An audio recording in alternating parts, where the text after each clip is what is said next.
Hello, everybody. My name is Eric D. Johnson, also known as BrightShine. I live right here in the city of Memphis, in the state of Tennessee, in the county of Shelby.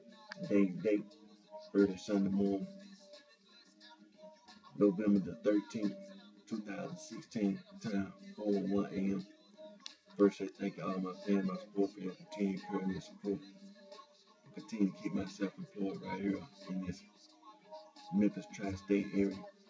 I continue to further my education at Monroe College online, pursuing my associate degree, studying business administration, construction, marketing. And the music you hear in the background, that's African hip hop. And you can go online, listen to music online, and on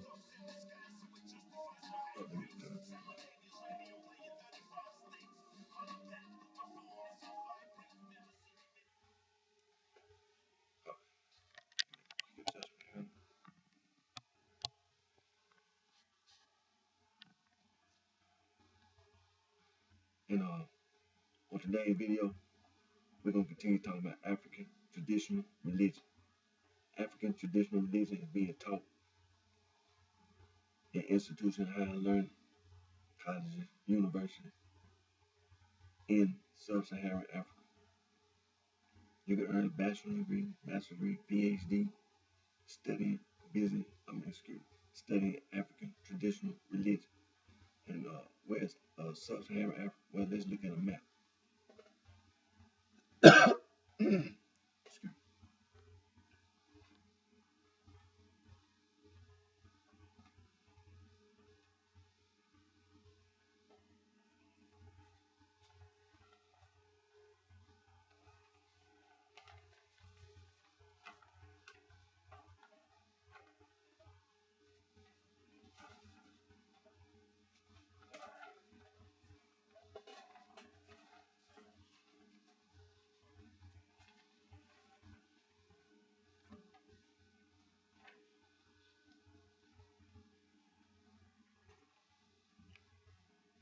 Now this is a language distribution map. It shows you the people that live on the continent of Africa. It shows you the language that they speak and where they live. Now, the blue color is the Afro-Asiatic. The yellow color is the Nilo-Sahara. The dark orange color is the Niger-Congo A. The light orange color is the Niger-Congo B. And the Niger-Congo B is the Bantu.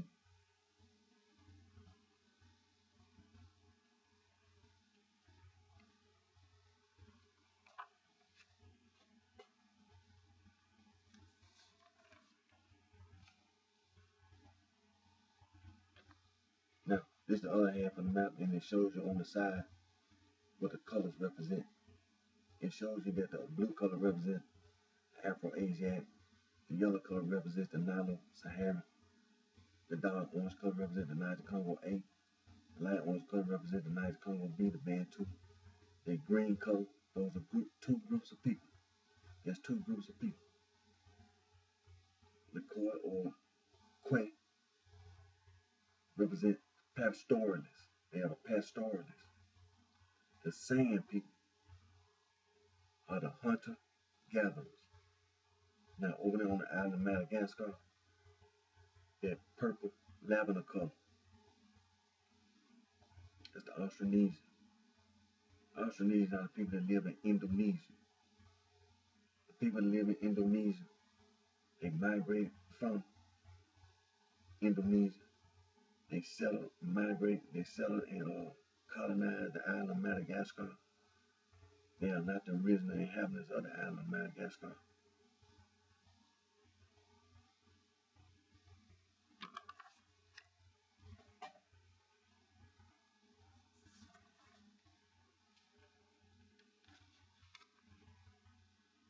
Now, this is the Niger-Congo language map.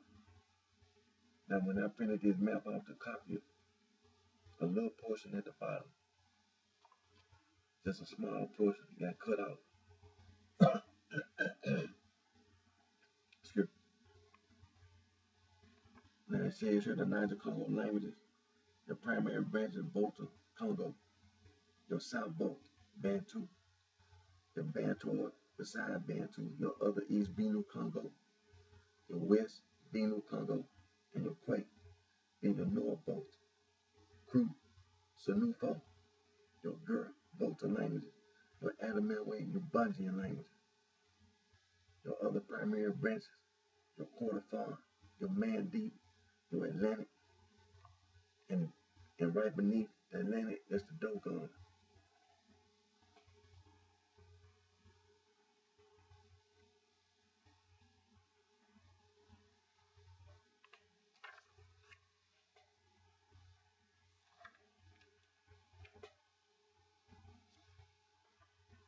Now, this is another Niger Congo language distribution map.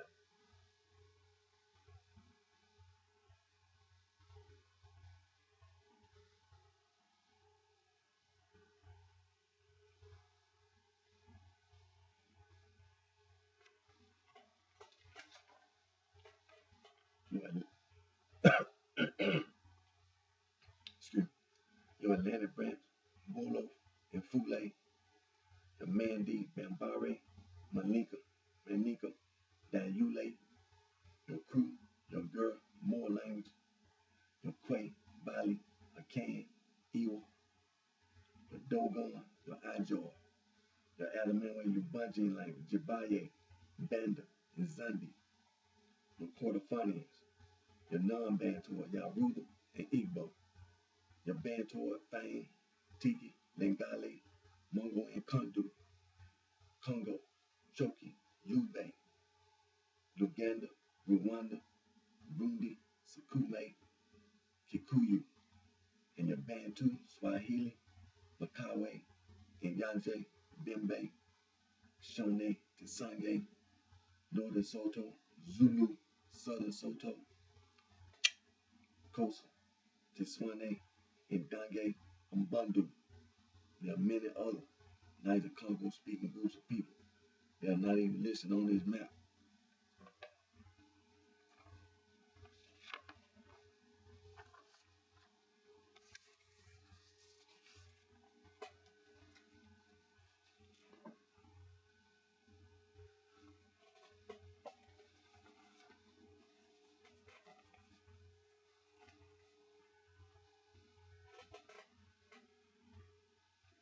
And we're going to continue to focus on the street gang and drug gang problem that we have here in the United States of America. The street gang and drug gang problem that we have in Chicago, Illinois.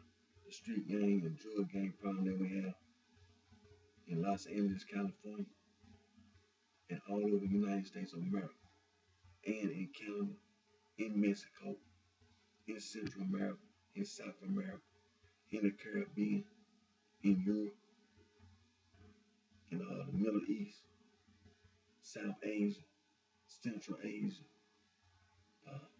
East Asia, Southeast Asia, in Africa, all over the world. We have a serious street gang and drug gang problem. Now, myself, as well as others who are not living on the continent of Africa, but we are descendants of Niger Congo, our ancestors of Niger Congo. And the reason why we're not living on the island, on the continent of Africa, the main reason is because of the East African slave trade, or it's referred to the Arab slave trade, the West African slave trade, or it's referred to the transatlantic slave trade. And we need to continue to get in contact with the Niger Congo in sub-Saharan Africa. Now there are people that are who are Niger Congo who immigrated, legally immigrated here to the United States of America, as well as to other countries outside the continent of Africa. Now, the street gang and the drug gang, they want to use the people that are living here who have immigrated here from sub-Saharan Africa. They want to use the Niger Congo. We're getting directly in contact with the Niger Congo in sub-Saharan Africa to inform them about the street gang and the drug gang here in the United States of America, in Chicago, Illinois, in Los Angeles, California, and as well as in other like Canada, Mexico, Central America, South America, the Caribbean, Europe, and all over the world, all over the world. And because it's a serious problem and it needs to be addressed. And on today's video, we're gonna continue where we left off last week. Now,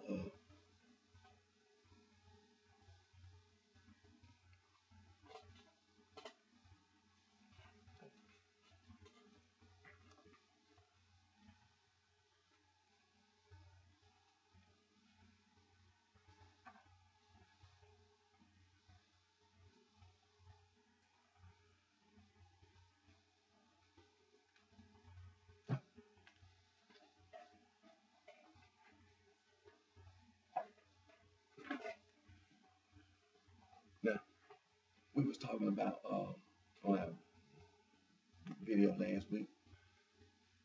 We were talking about the laws and things of this nature. And I was trying to remember one of the laws that had been passed by the United States government, and which was a very important law, and which is similar related to what we've been talking about this street gang and drug gang problem, is that the United States government passed laws. Sometimes people give you the impression that they don't know that the government passed laws because they're not informed. Sometimes people don't try to inform themselves. I know the government don't inform you about every law that they pass because there are so many laws that the United States government passed. You got agricultural laws. You understand? You got laws about going out in space. You got laws about volcanoes.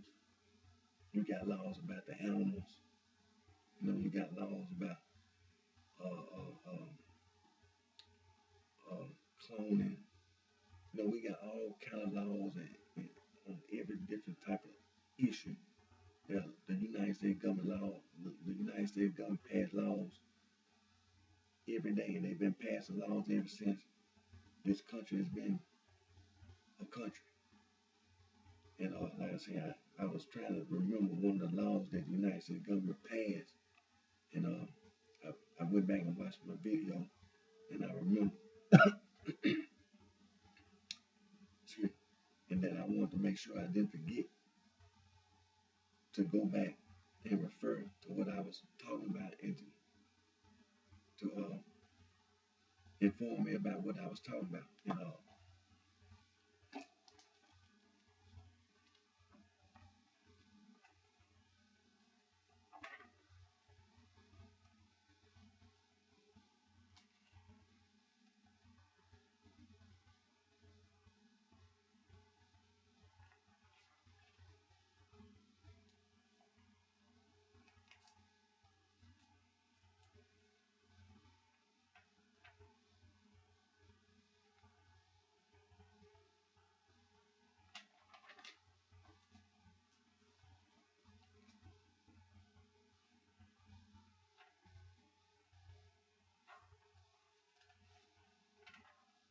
And the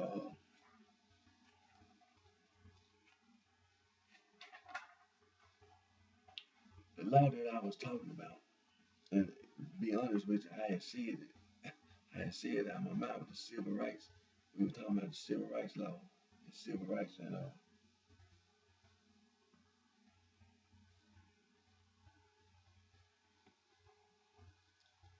when the United States government in 1964 passed the Civil Rights Act,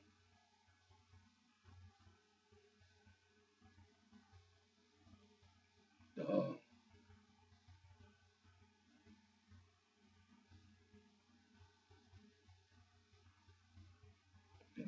See, that was a certain section of the law. Let's see which one it is.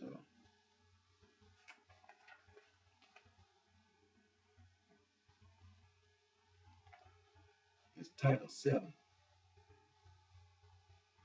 of the Civil Rights Act of 1964. See, the United States government passed the Civil Rights Act, and in that act, there was civil rights about various rights that people have. Civil rights, and Title 7 of the Civil Rights Act deals with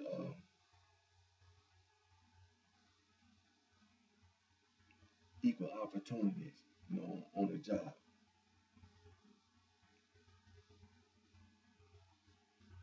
Title 7 of the Act states it is illegal for an employer to fail or refuse to hire, to discharge any individual, or to discriminate in any other way against any individual with respect to any aspect of their employment relationship on the basis of their individual race, color, religious beliefs, sex, or national origin.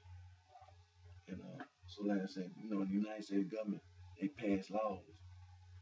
And just like we were talking about the anti-gang initiative and things of that nature. The United States government, and we were talking about the RICO Act, Racketeering Influence Corrupt Organizations Act, which was part of the Organized Crime Act. See that? Excuse me. See, there are laws that get passed, and in the laws, there be laws that be, in the law that got passed. Like you learned, the RICO Act. Excuse me. The RICO Act was not a law passed by itself. It was a law that was passed in conjunction with the organized crime bill that was passed in 1970. And it was in response to an issue that the government had to address, which was organized crime. And the same thing about the Civil Rights Bill. When the United States government passed a law, the Civil Rights Act of 1964, it was to respond to an issue that was so serious that they had to pass a law right then and there during the 1960s, because there were so many riots that people were protesting and marching, and it was also a lot of violence all around the country. See, there was violence all around this country, a lot of violence, and because of that violence, it was sometimes it be violent. When one person be violent, then sometimes the people that's supposedly supposed to be the victim, sometimes they be violent. Sometimes people retaliate or fight back. See, you had that type of violence too. Sometimes the news media didn't always show that sometimes people did fight, even though there was a non-violent message that was being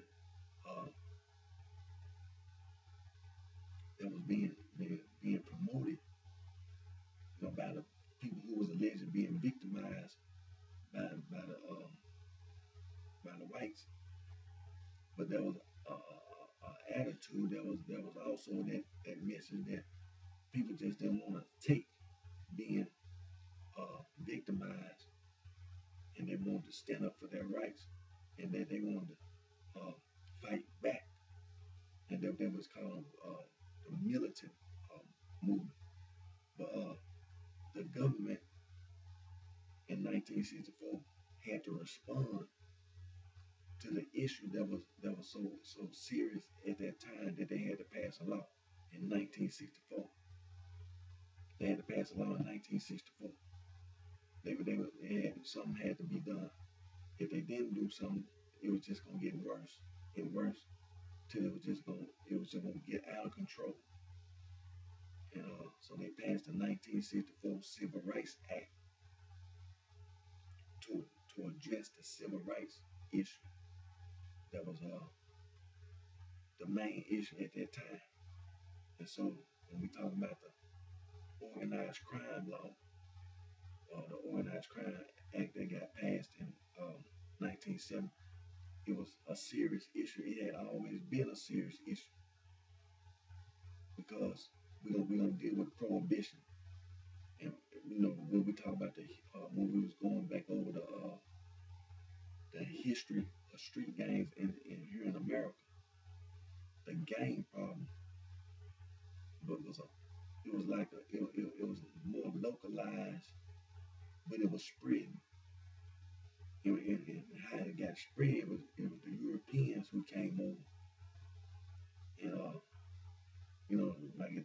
like the information gave us, it started on the East Coast, and then from the East Coast it went to other parts of the country, to the South, to the Northeast, to the Midwest, and then as the country began to grow, it eventually spread out west. And so when we look at the law, I know a lot of people be like myself, we'll research the law and we'll see was there some laws being passed about the gang issue. But most likely you're not gonna find any laws until recently. Now there might be some local laws, people, it might have been some local law like loitering, uh, you know, it may have been before prohibition. Could have been some laws passed to try to stop prostitution, uh,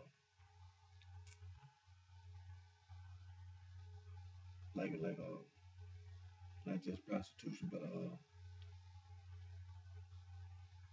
people who loan money. It could have been a lot of issues at the local area, in the local government had to deal with, because as we know, people were still coming to America from Europe. They ain't all just come at one time in 1 year.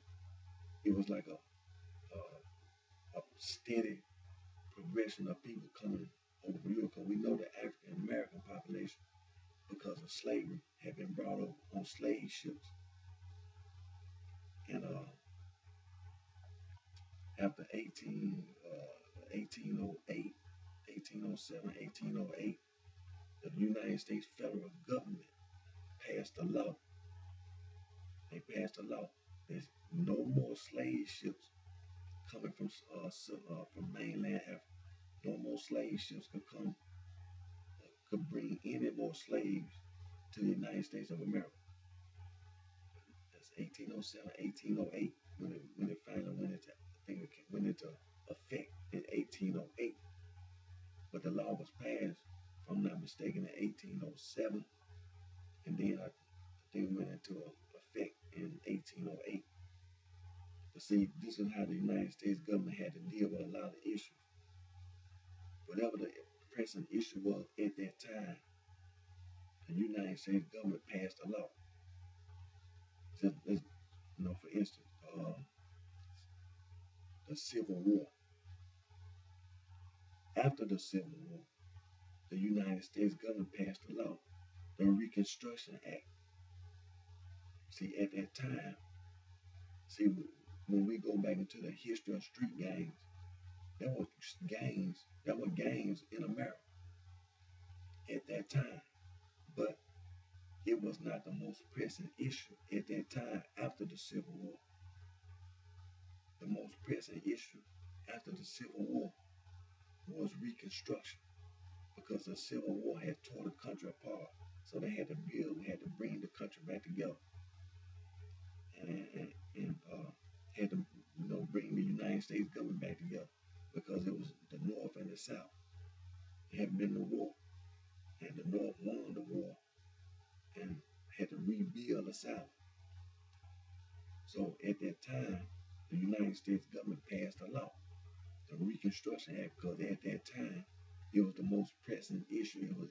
There was no issue more important than rebuilding this country. So when we get to the 1900s,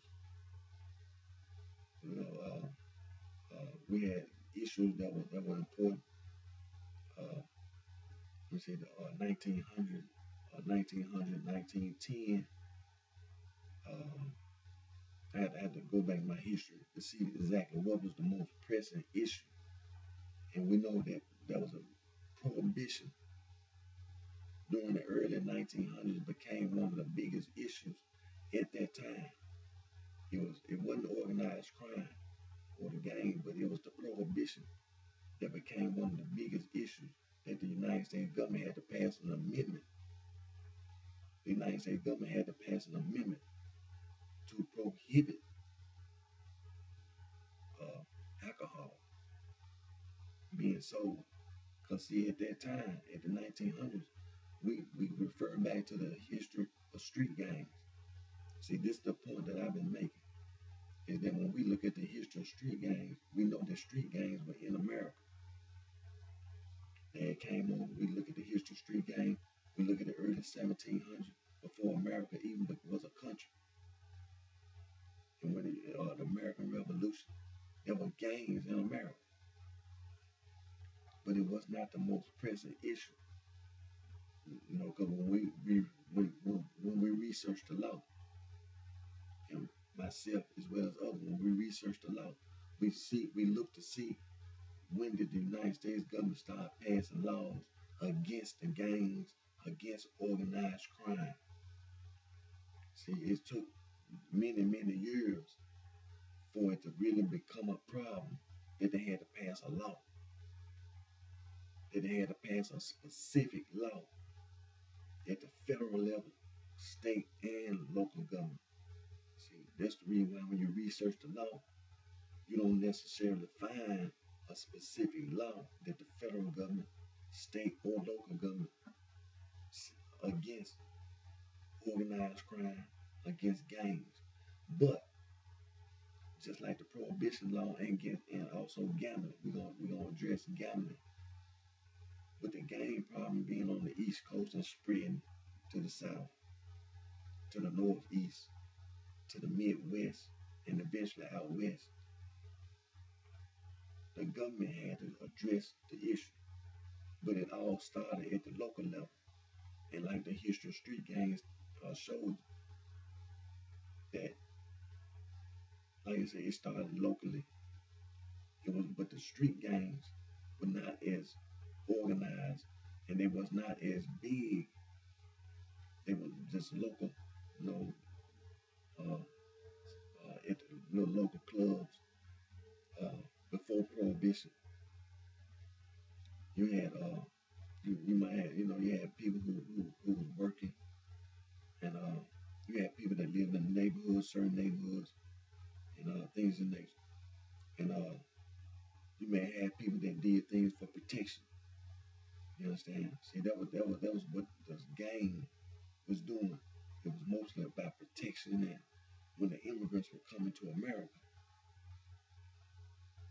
certain, whatever immigrant group came, they mostly lived amongst their group once they got to America. The Italians, the Irish, the Germans, the Dutch, the English, Scottish, the Welsh who came over, the Scandinavians, the Norwegians came over, the people from Iceland came over, the Vikings came over, and some of the French, we know the French came here. Let's read about down Louisiana.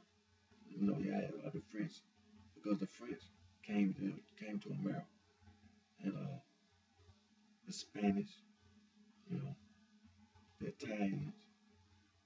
So we know we had these immigrants coming, these European immigrants who was coming to America. So there was no specific law during the 1800s to address this growing gang problem. See, it was mostly local. They hadn't got organized, but it was getting to be a problem.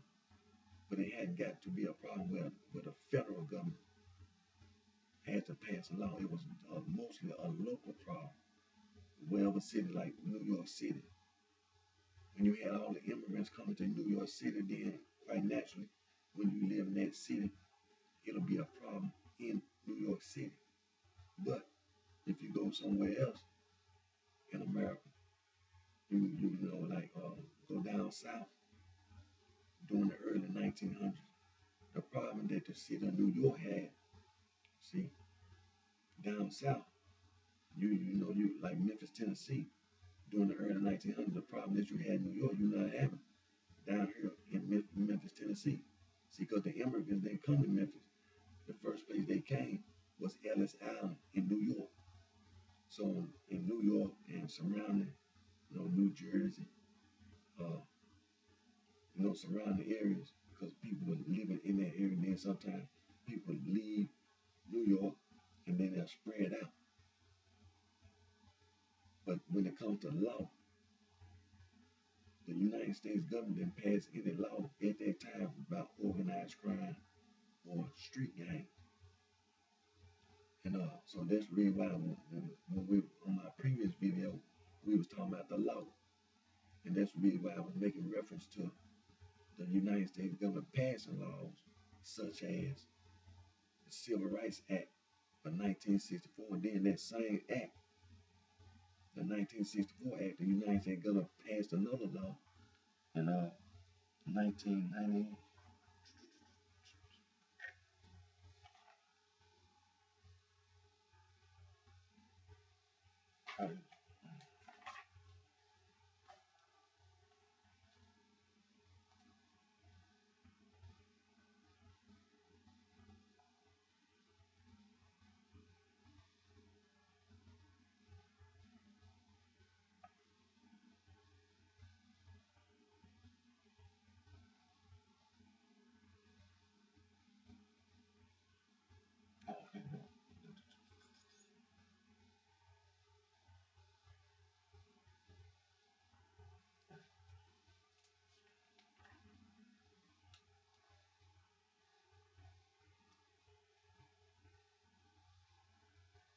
It was 1991.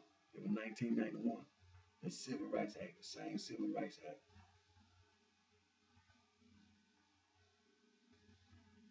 It was passed to reestablish certain provisions of the original Civil Rights Act passed in 1964. So in 1991, that same Civil Rights Act, they had to repass the same law in 1991. That's the federal, United States federal government passed that same, then state governments and local government.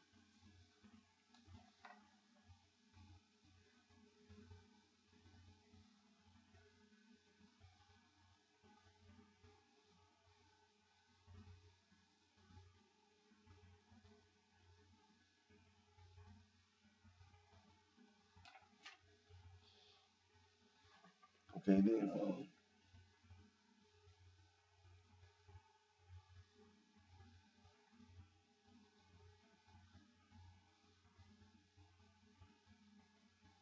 and also when it comes to equal opportunity, I had to refer to my book, my human resource management book.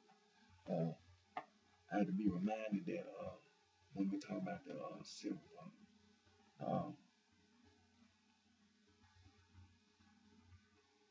the equal opportunity, that the 13th Amendment, passed in 1865 to abolish slavery, and the 14th Amendment passed in 1868 to provide equal protection for all citizens of the United States. The Reconstruction Civil Rights Act of 1866 and 1871 further extended protection out to people under the 13th and 14th Amendments. And together with those amendments,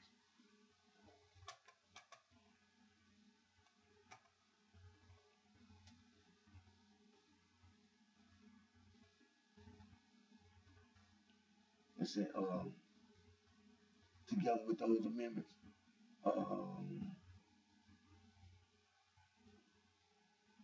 these laws still form the basis for present-day federal court actions that involve the payment of compensatory and punitive damages. So when it comes to civil rights, see, that's what we were talking about. See, the United States government, federal government at that time, during the 1800s, they had to pass laws. See, the gang problem, they had to pass a gang law or organized crime law. But we know, based on the history of street gangs, that the gangs were coming to America. But at that time, during the 1800s, late 1800s, after the Civil War, the most pressing issue was Reconstruction and people's rights, individual rights and group rights, and everybody got rights. They had to do away with all the slavery, and they had to ensure that every citizen was treated equally based on the 13th Amendment, 14th Amendment, and so on.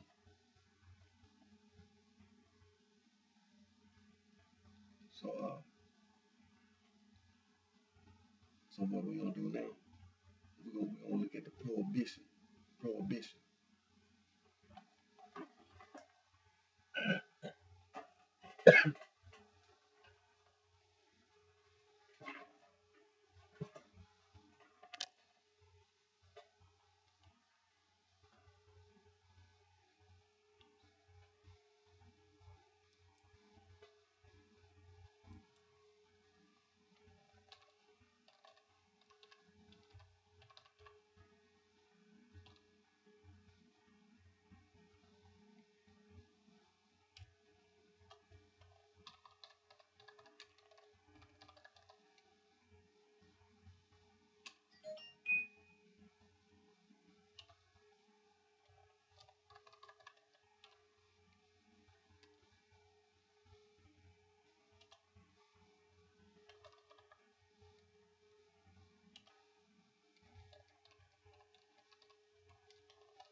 Now, when we talk about prohibition here in the United States of America, now we know we always,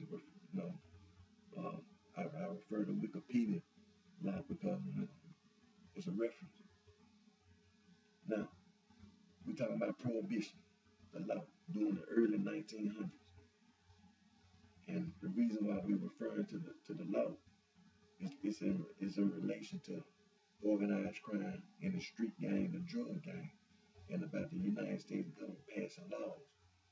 And like we said, when we research the law, when do you find the United States government having to pass, the United States federal government having to pass a law about the street gang and the drug gang, about organized crime?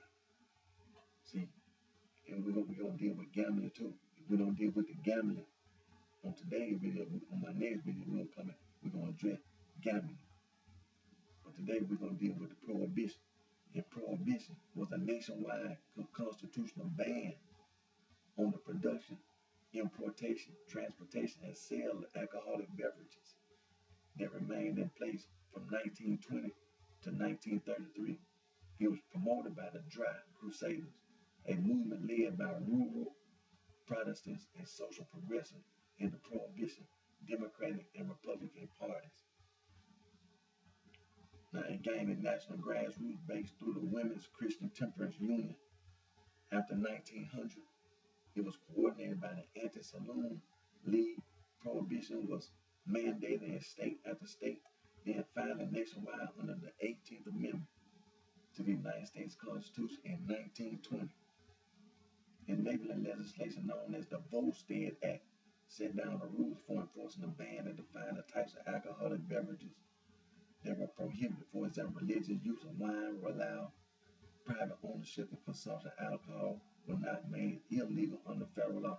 However, in many areas, local laws were stricter, with some states banning possession outright. In the 1920s, the laws were widely disregarded and tax revenues were lost. Their opposition mobilized a nationwide prohibition ended with the ratification of the 21st Amendment, which repealed the 18th Amendment on December 5, 1933. Some states continued statewide prohibition. It says prohibition marked one of the last stages of the progressive era. During the 19th century, alcoholism, family violence, and saloon-based political corruption led activists led by pietistic Protestants to end the liquor and beer trade, to cure the ill society and weaken the political opposition. Among other things, it led many communities in the late 19th and early 20th century to introduce alcohol prohibition, with the subsequent enforcement and law becoming a hotly debated issue. Prohibition supporters called drives, presented as a victory for public morals and health. Anti-prohibition, known as wits, criticized the alcohol ban as an intrusion of mainly rural Protestant ideas on a central aspect of urban, immigrant, and Catholic life. Although popular opinion believes that prohibition failed, it succeeded in cutting overall alcohol consumption in half during the 1920s, and consumption remained below pre-prohibition levels until the 1940s, suggesting that prohibition did socialize a significant proportion of the population and temperate habits, at least temporarily. Some researchers contend that its political failure is attributable more to a changing historical context than to a characteristic of the law itself.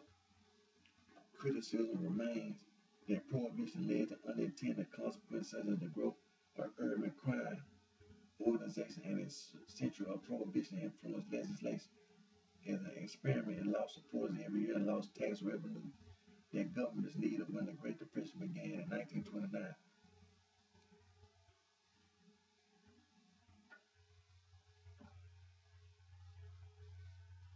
Now,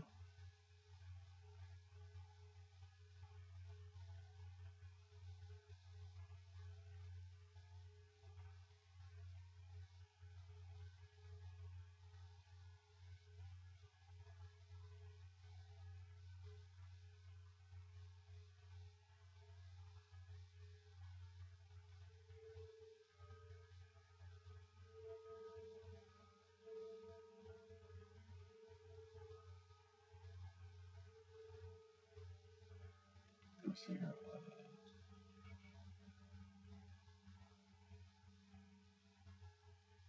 Now, like I said, we're on Wikipedia. What I'm gonna do here is because they had a history, which is the origins, the development of the prohibition movement, the start of national prohibition, January 1920, bootlegging and hoarding old supplies, weak enforcement, repeal, post-repeal, the Protestant views, effects of prohibition. And this is what we want. That's why I want to get to. I want to get to the rates of consumption during prohibition and organized crime. That's what we're going to get to. Then you have other effects, wine making during prohibition. So let's go over here to 4.2, organized crime.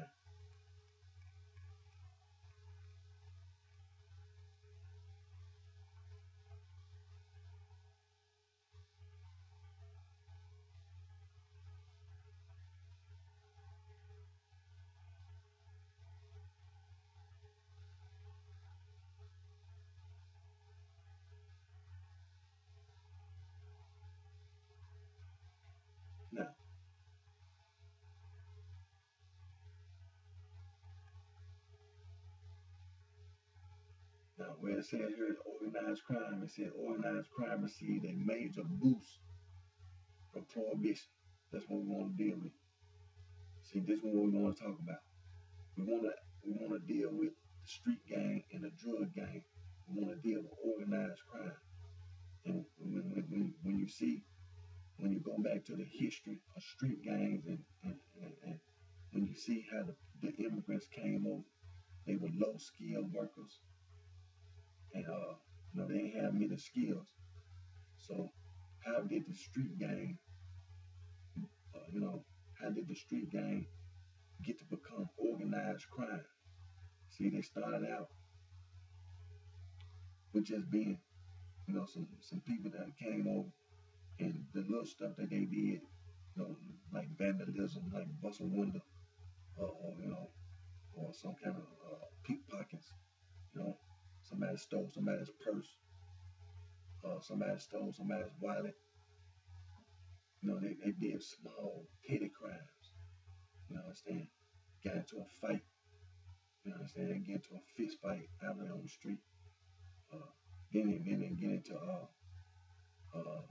women selling their bodies for sex, prostitution.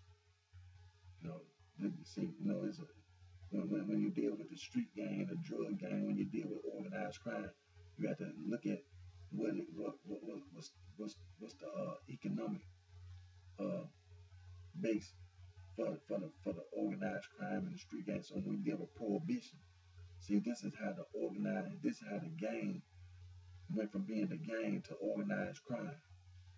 One of the ways was through prohibition. And it said that, they made a lot of money through prohibition.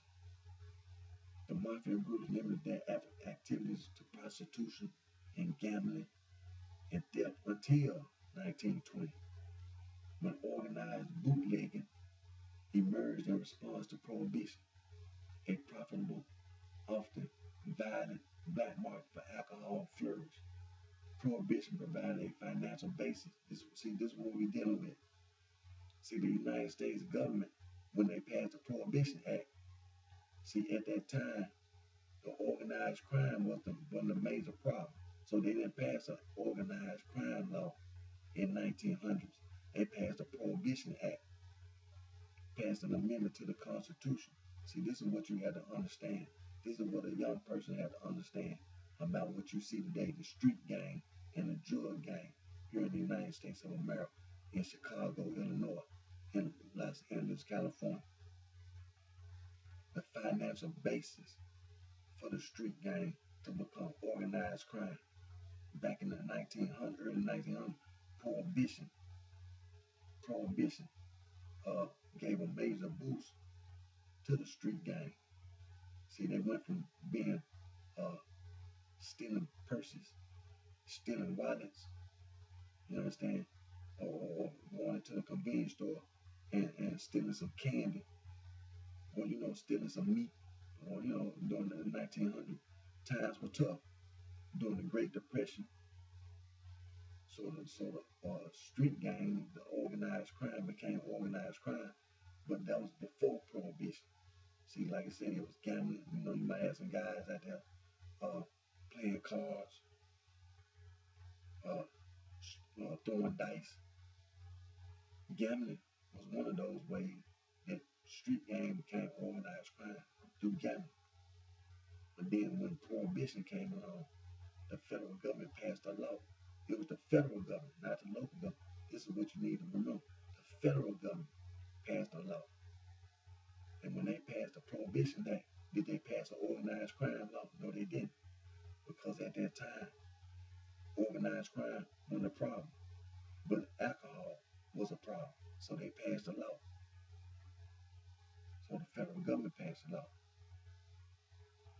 But then, what it says here, it says the mafia groups limited to their activities to prostitution, gambling, and theft until 1920, when organized bootlegging emerged in response to prohibition. Now it says in a study of more than 30 major U.S. cities during the prohibition years of 1920 and 1921, the number of crimes increased. Crime rate went up by 24%. Additional theft and burglaries increased by 9%. Homicide by 12.7%. assaults and battering rose by 13%. Drug addiction by 44.6%. Police department costs rose by 11.4%. This was largely a result of black market violence and the diversion of law enforcement resources elsewhere. Despite the prohibition movement's hope that outlawing alcohol would reduce crime, the reality was that the Volstead Act led to higher crime rates than were experienced prior to prohibition and the establishment of a black market dominated by criminal organizations. The St. Valentine's Day Massacre produced 7 deaths, considered one of the deadliest days of mob history. Furthermore, stronger liquor surged in popularity because its potency made it more profitable to smoke.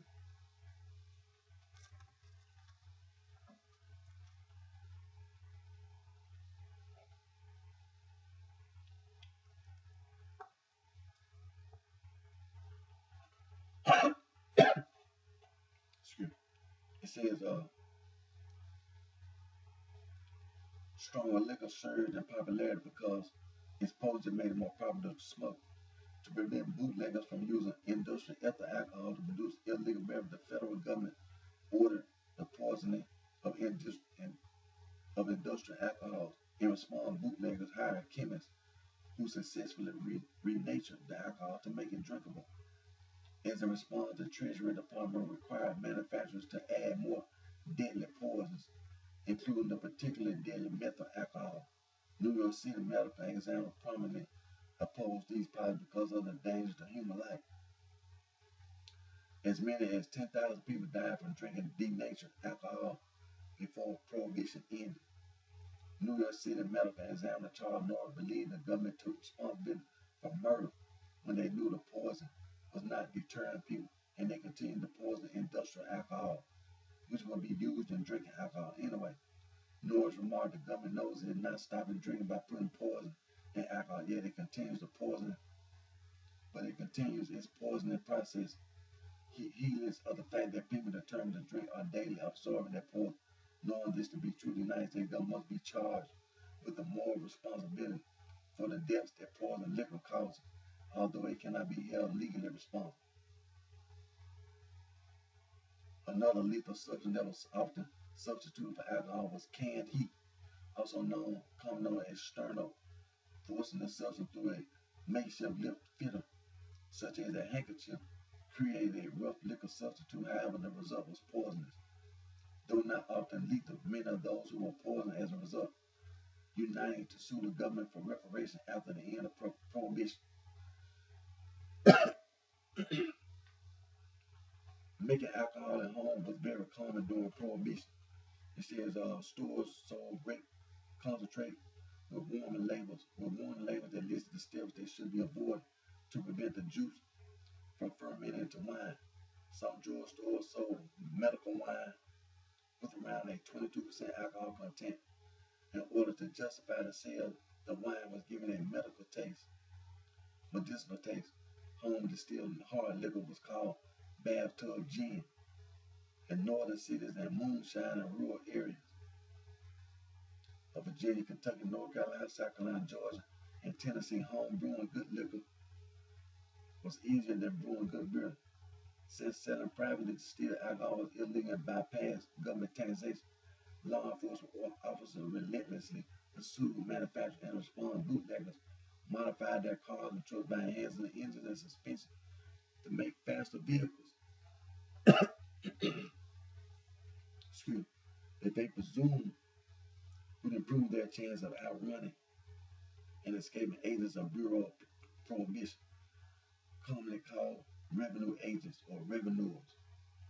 These cars became known as moonshine runners or shine runners, and shops were also known to participate in the underground liquor market by loading their stocks with ingredients for liquors including Benedictine, Vermont, Scotch mash, and even ethyl alcohol, which anyone could purchase illegally.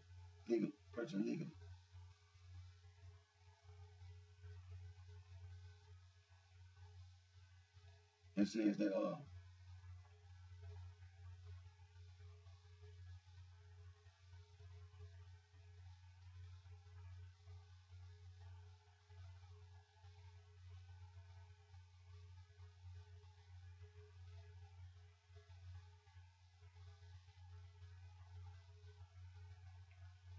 said that prohibition also had an effect on the music industry in the United States, specifically with jazz.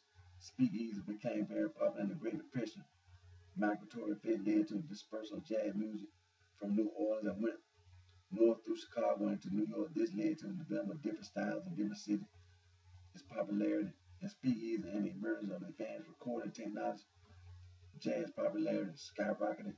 It was also at the forefront of the minimal integration ever going on at the time, as it united mostly black musicians with mostly white audiences. And along with other economic effects, the enactment and enforcement of prohibition caused an increase in resource costs. During the 1920s, the annual budget of the Bureau of Prohibition went from $4.4 million to $13.4 million. Additionally, the U.S. Coast Guard spent an average of $13 million annually on enforcement of prohibition laws. These numbers do not take into account the cost of local and state government. And it says that when prohibition was repealed in 1933, organized crime lost nearly all of its black market profits from alcohol in most states because of competition with legal liquor stores selling alcohol at lower prices. States still retain the right to enforce their own state laws concerning alcohol consumption. Some crime syndicates moved their efforts into expanding their protection rackets to cover legal liquor sales. So this is what we had to deal with. This is the reason why we going over the law. When you research the law, you don't. The United States federal government did not pass no organized crime law. They did not pass a street gang law or no drug gang law. But during that period of time, the most pressing issue during the 1900s, early 1900s, was alcohol consumption, the sale of alcohol. And, that was the issue, alcohol. So the United States federal government passed a law for after prohibition.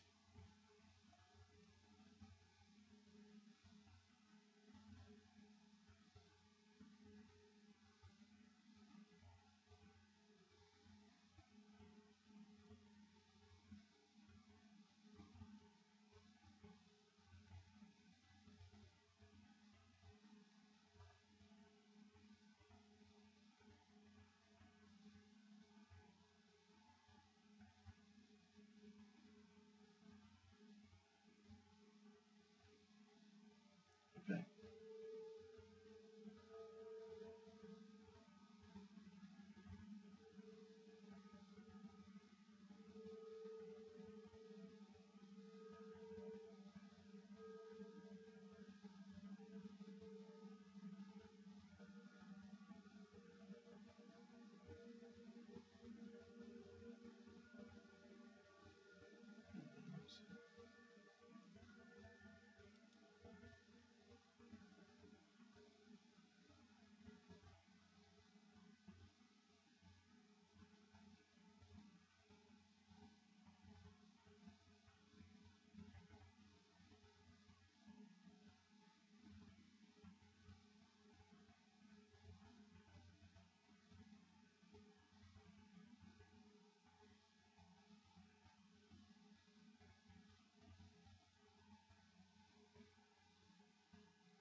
So, like I said, I was looking at something. So, like we said, when we deal with the law, and people, they'll talk about like the anti-gang initiative, and they're trying to criticize the anti-gang initiative. So, there are things about the law that people don't understand. See, they'll say things about the anti-gang initiative as if the law is is unimportant. So, but see, when we research the law, when we look at the history of street gangs in America, see, we have to understand the history of America. that when the United States government passed law, they passed laws based on what's the pressing issue at that time. When you study the history of America, you see the laws that get passed. Then that's at that time, just like prohibition, alcohol during the 1900s, early 1900s was the issue. And because of prohibition, organized crime, the mafia, the gang, it really was the gang. And, but, because of prohibition, they got into the prohibition and the illegal black market sale of illegal alcohol, because prohibition had made it illegal to produce, consume alcohol. So the organized crime made a whole lot of money off of prohibition. So this is when, but did the United States government pass a law? They didn't. There was no organized crime law in the early 1900s. But there were laws like murder law, rape laws, burglary law, arson law. There were laws on the book, but there was no specific law. Just like the prohibition law, there was no specific law that addressed organized crime, that addressed the gang problem. See, these laws had to be passed later on, because we have to remember the World War I. See, there's a lot of men that fought in World War I. So you took a lot of men away from America who went and fought, and many died during World War I. See, that's another issue. You had all these immigrants who came to the United States of America, but during World War I, see, a lot of immigrants couldn't come to America, because during World War I, it was a war. There was a war going on. You couldn't get on no ship and come across the Atlantic, because there was a war going on. Them submarines, they attacked. You could have got killed on one of these ships during World War I. And then at the same, here in the United States of America, the people who were living here in America, all those immigrants and all those people that we was talking about in the history of street gangs who had came to America.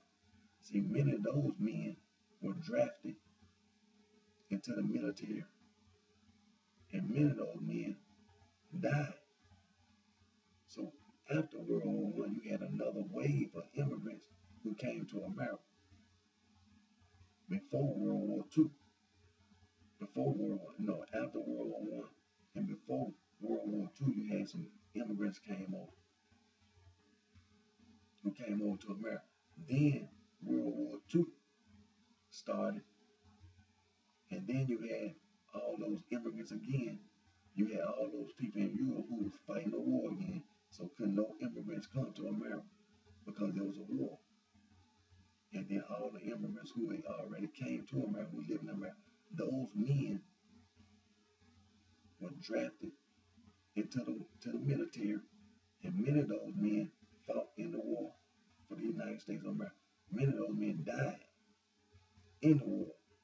Many of those men died in the war. So after World War II, based on the history, American history, and also the history of street gangs, you will see that there was another wave of immigrants came from Europe after World War II.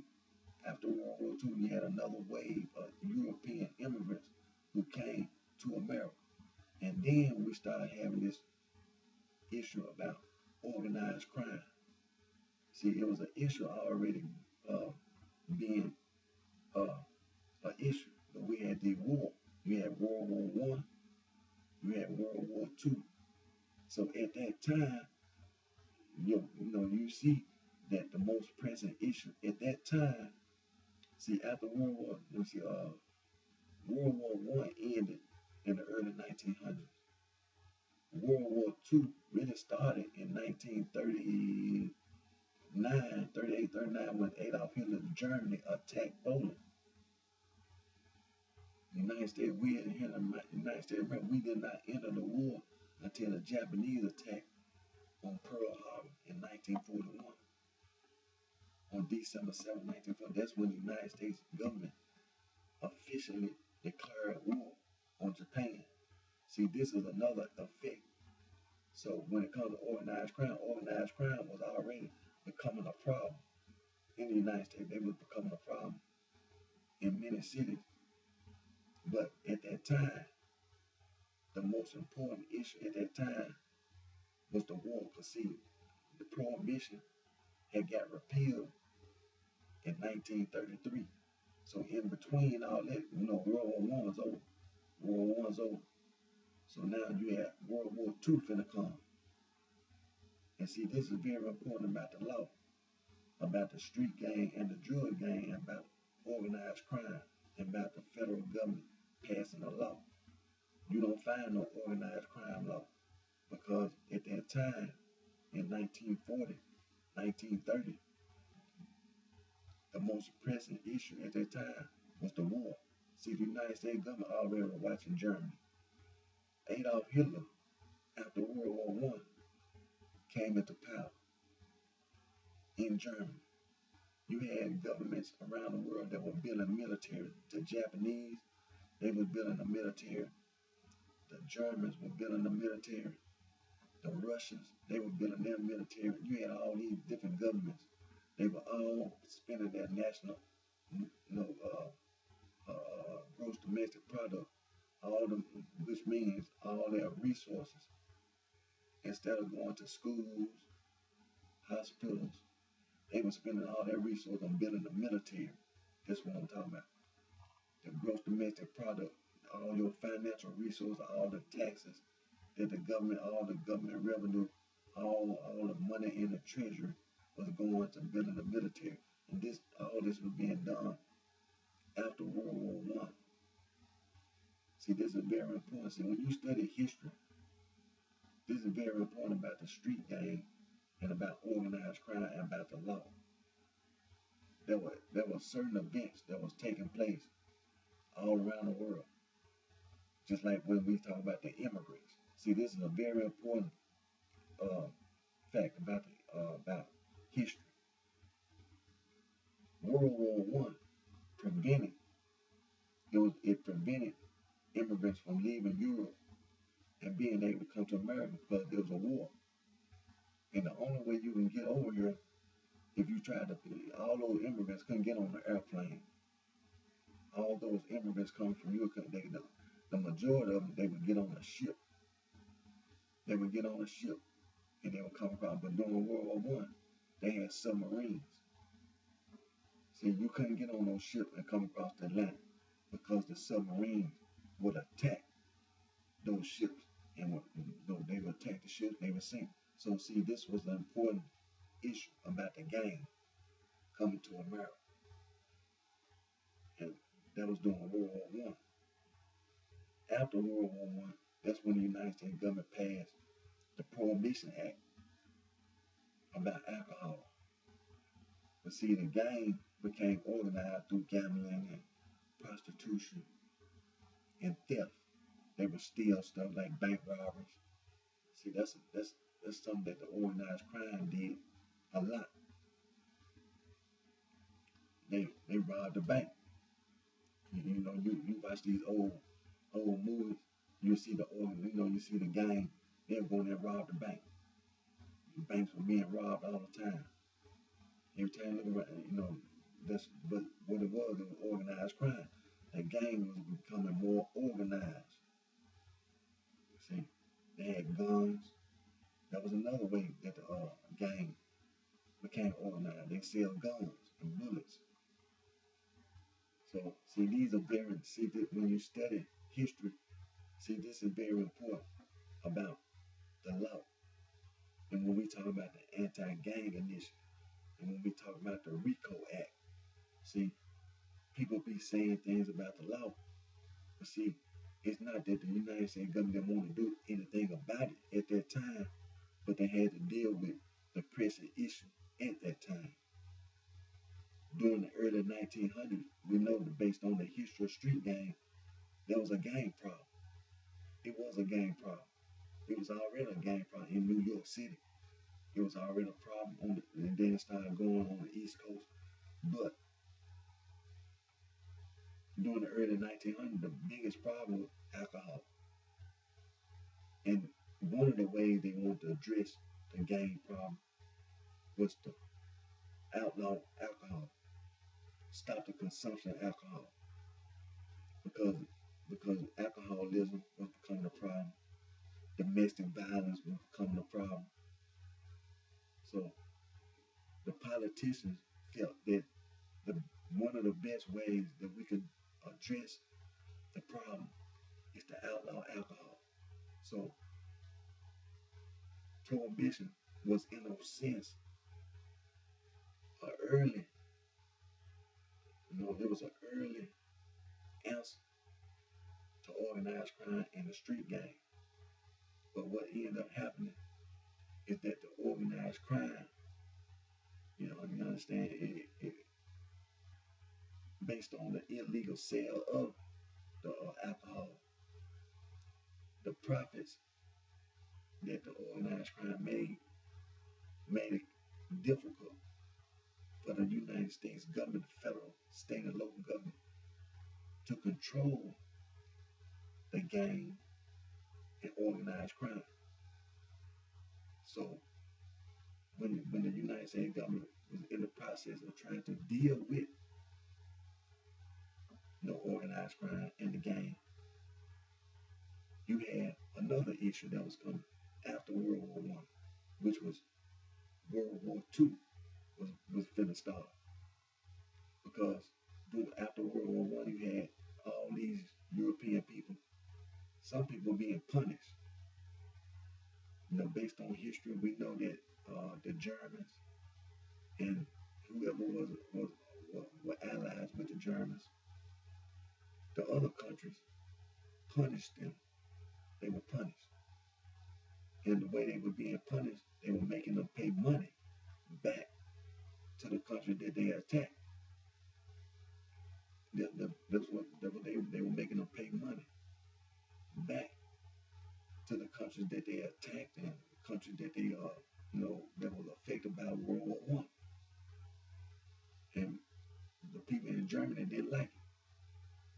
They didn't like it. The Germans didn't like it, and the Italians and Benito Mussolini down there in Italy, he came to power, and some more people came to power. So you had World War II that was finna start. So when you look at history, and when we look at the street gang, the drug gang, when we look at organized crime, the United States government didn't pass a law. But that does not mean that the United States government was not trying to deal with an issue that they saw that was coming. Because after doing prohibition, they saw that there was a black market and that organized crime was one of the biggest, Al Capone, and all the crimes that he committed in Chicago and around America. They already knew, the FBI already knew that they was having a problem around this country with organized crime. But when you try to deal with that issue, World War II started because Germany attacked in 1939. They attacked Poland. Now the United States government, we didn't get into war until the Japanese attacked on Pearl Harbor in 1941, which had an effect. You took a whole lot of men away from America. Not only did it affect the United States, but it also had an effect on organized crime, and it had an effect on the gang, because you had so many men being drafted into the military. You had so many men being drafted into the military during World War II, and many men died. A whole lot of men died in World War II. So when it comes to organized crime in the gang, you took a lot of people away who got killed. They got killed in the war. And then after World War II, all those men who didn't die in World War II, all the men who didn't die in World War II, they came back. See, this is when this is when the United States government started looking into dealing with organized crime in the game after World War II. But then you had another issue came up. When the United States government tried to deal with this issue, the issue that came up was the European, the North Atlantic Treaty Organization, and having to rebuild Europe. See, you had to understand history. You had to understand history. When you talk about the United States federal government at that time, and then you had to deal with the Cold War start. At that time, what is the most important issue that you think the federal government got to deal with? Rebuilding Europe and rebuilding Japan, because we had dropped a bomb on Japan. So they had to, see, these are the issues that we're dealing with. Now, organized crime in the gang was a problem, because you got to deal with the fact that all those men who didn't die, see, many of them they knew about the organized crime in the gang. So those who didn't die, they came back. And they came back to America. They went back to their neighborhoods. They went back, went back to their way of life. They had to find jobs and things of this nature. So when we deal with understanding the law, just like when we talk about the anti-gang initiative, see, this is very important. History, American history, and understanding world history. And when we talk about the Organized Crime Act that was passed, the RICO Act that was passed. See, we have to understand why it took so long for the United States government to pass a law. See, this is what you have to understand. At that time, what was the most pressing issue? What was the most pressing issue did the government have to deal? Did they have to deal with organized crime, or did they have to deal with rebuilding Europe and rebuilding Japan? And then you got another issue. Just as soon as World War II got ended, then you had the Korean War. Just as soon as World War II ended, the Korean War had already started during World War II, because the Korean War is about communism and democracy. So we already had a problem with this issue about socialism and democracy. And then you had all these different versions of socialism. That's what the Nazis in Germany, they were socialists. And then you have communism. Then you had all these fascism. See, this is what you got to understand about having to deal with the United States government, having to deal with organized crime. Because see, during World War II, Adolf Hitler, Benito Mussolini, down in Spain, Franco in Spain, over in Japan, Toda,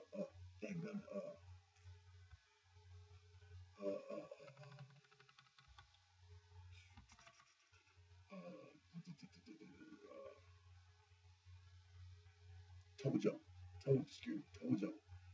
Tojo in Japan. In Japan, you had all this fascism and communism during World War II. Now, during World War One,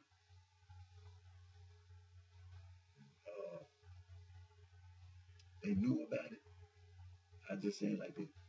Socialism was something that they knew about, because when the Bolshevik Revolution, Lenin over in Russia, it was 1919.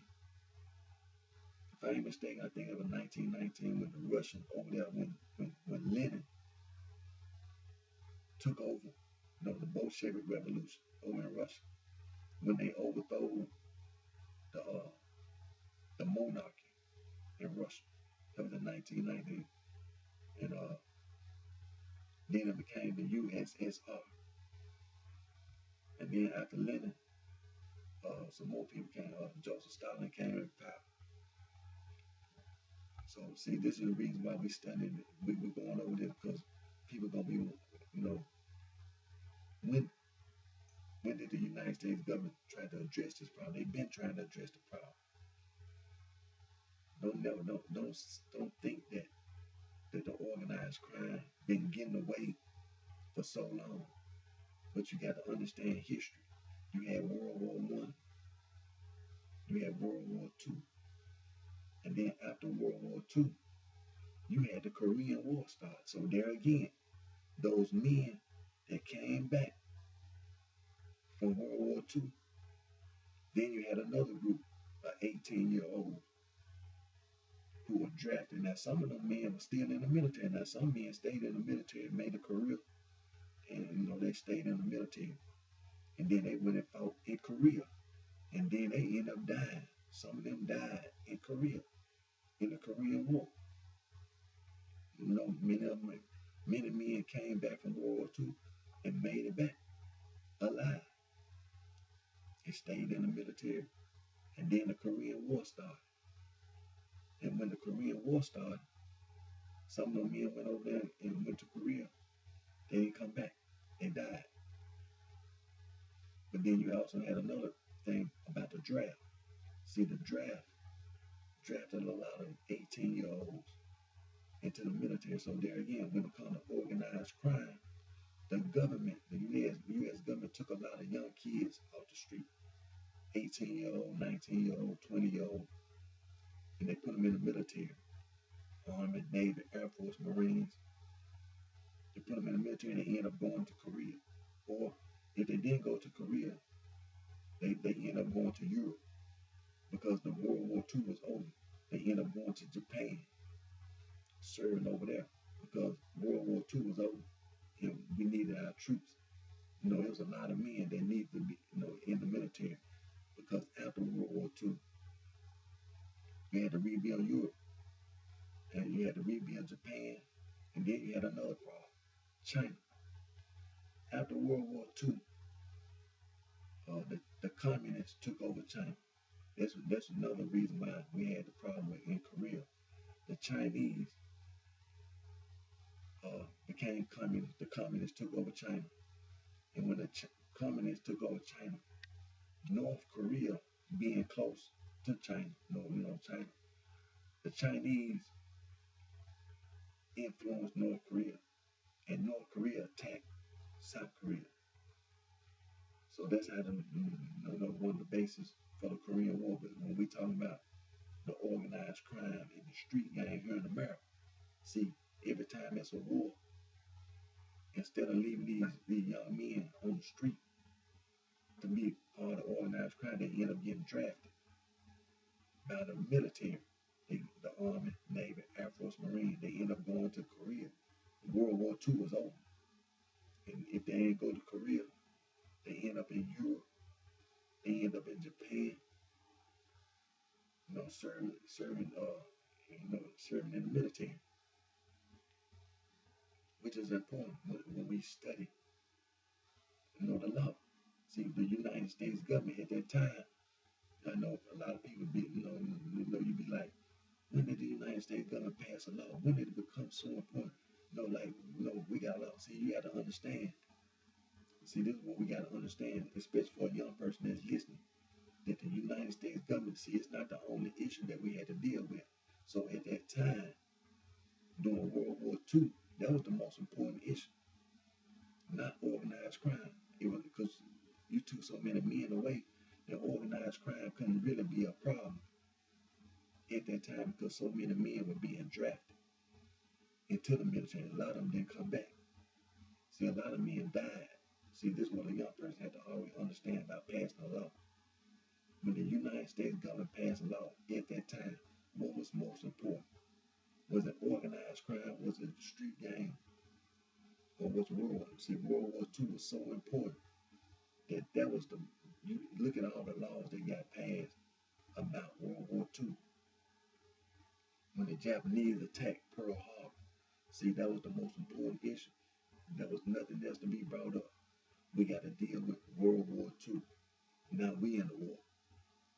So talking about organized crime, it was not an issue. After World War II, it was still the same issue because then you had to deal with communism.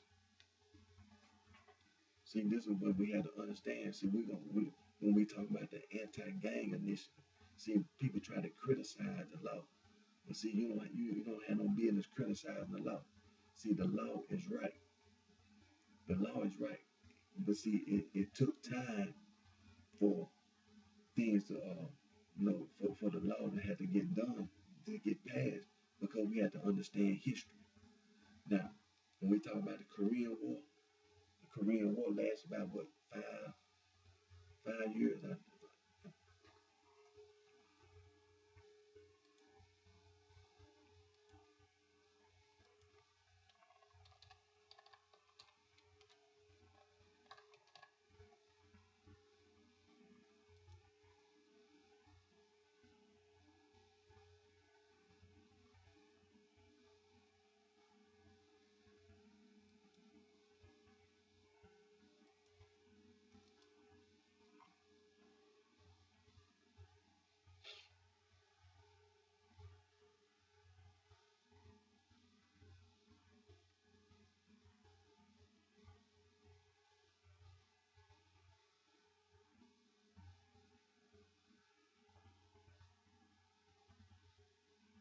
And see there again. See, when you study the Korean War, uh, it said that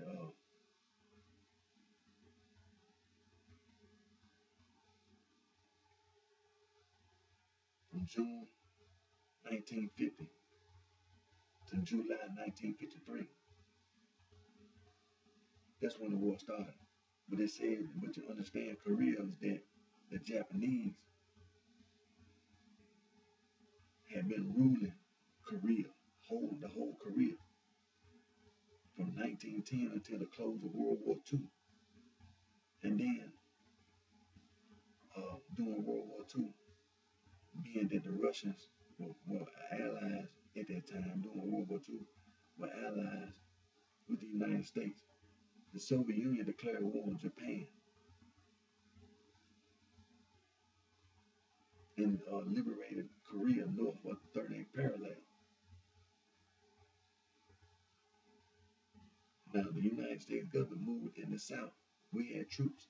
The United States government during World War II moved our troops into South Korea below the 38th parallel.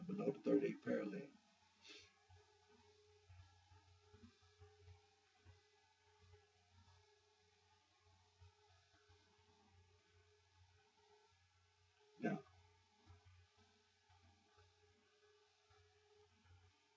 then, see, this is very important because when we study organized crime and when we understand the draft and the reason why the United States government didn't pass like anti-organized crime law doing when Al Capone back in the 1920s, what they passed was the Prohibition Law.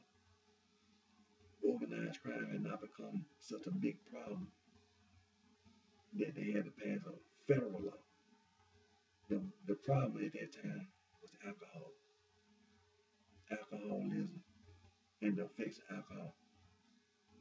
Organized crime had just really started becoming a problem at that time. So after Prohibition, organized crime was trying to get bigger and bigger, but some came up. It was World War II. When you know that, understand World War II, and you understand the draft, and you understand the number of men that was taken away from America to go and fight in the war, and they didn't come back.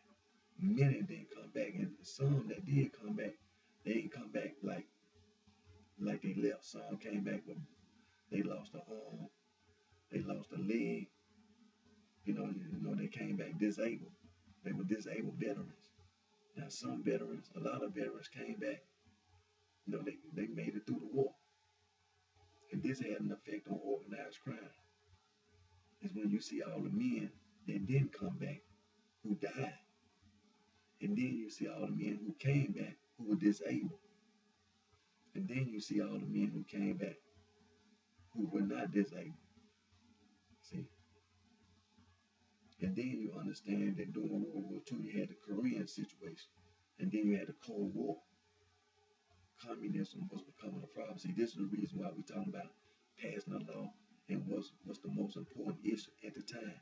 Then after World War II, you had to rebuild Europe, you had to rebuild Japan, you had to rebuild. And then China got took over by the Chinese. That was becoming a threat.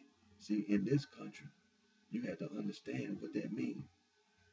During the Cold War, people who during World War II who were allies after World War II became enemies. During World War II, the Soviet Union and the United States were allies against Germany, against Japan, against Italy. After World War II, the United States was enemies with Russia, with China. We were enemies with the communists. And when you're an enemy, that means they want to do the same thing that the Japanese want to do.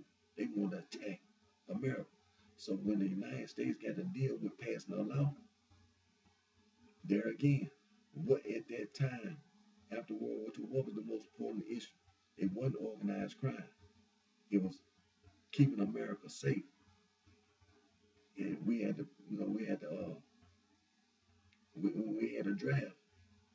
You had to draft a lot of men to send them over to Europe to rebuild Europe. But you had the North Atlantic Treaty Organization that started after World War II.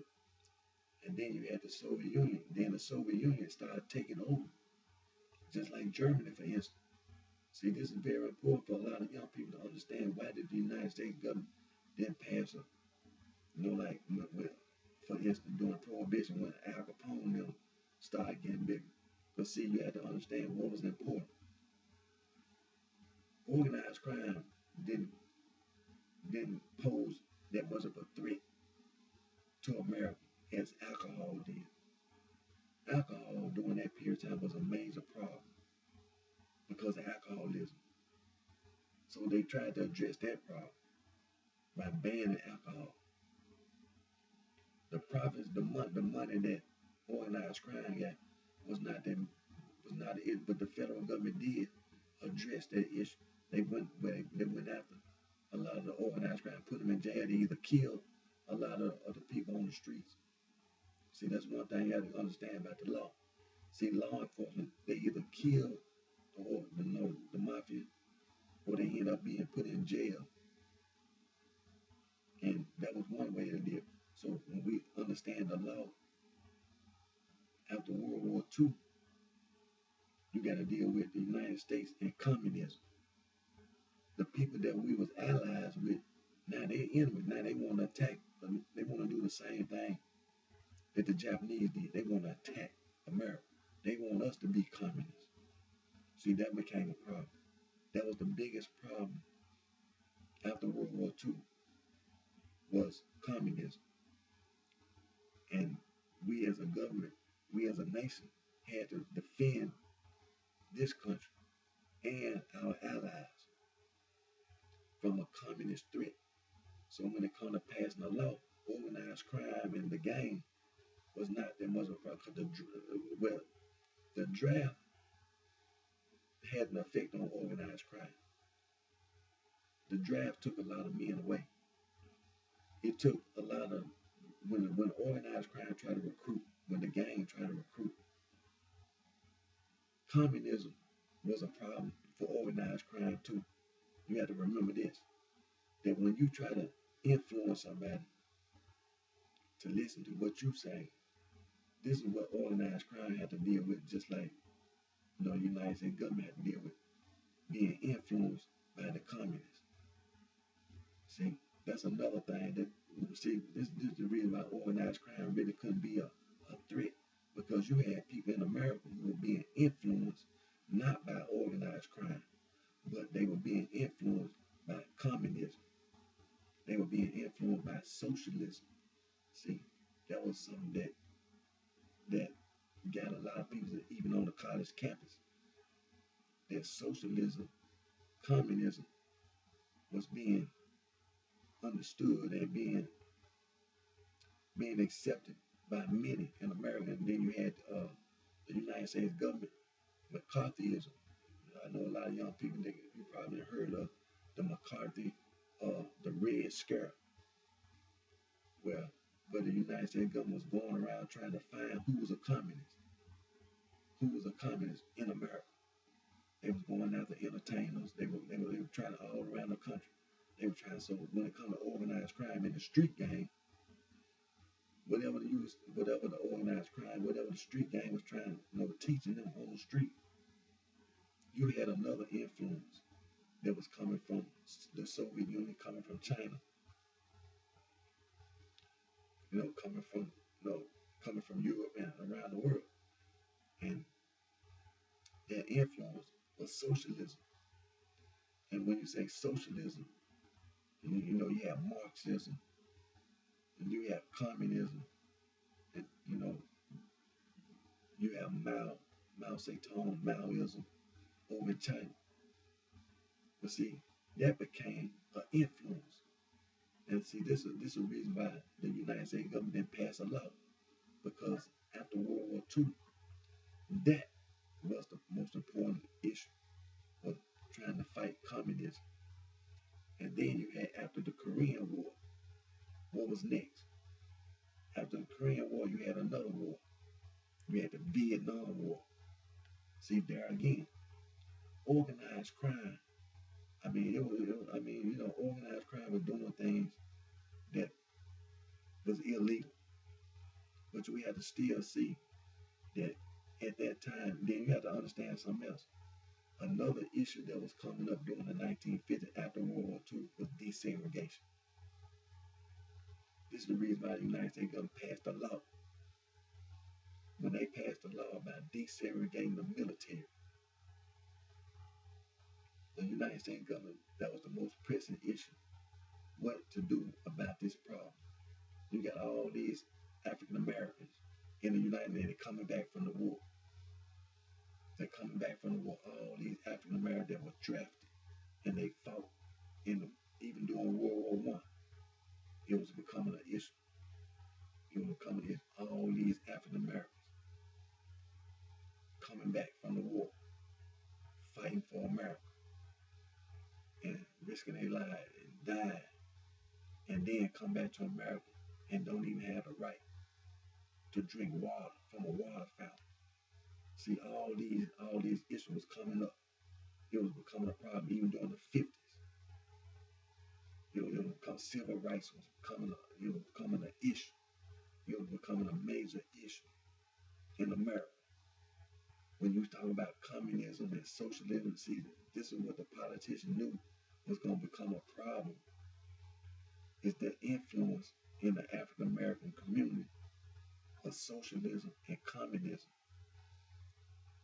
And this is the reason why you had the civil rights movement become, you had to pass a law to desegregate the military, and then the American society. See, people, the African American community was wanting to get their rights. So there again, when we talk about organized crime and the street gang, you see that there were issues that were just more important than passing a law about organized crime and about the street gang. Now we know that the history of street gang, we know the gangs were here. They were coming from Europe, and the immigrants were coming from Europe.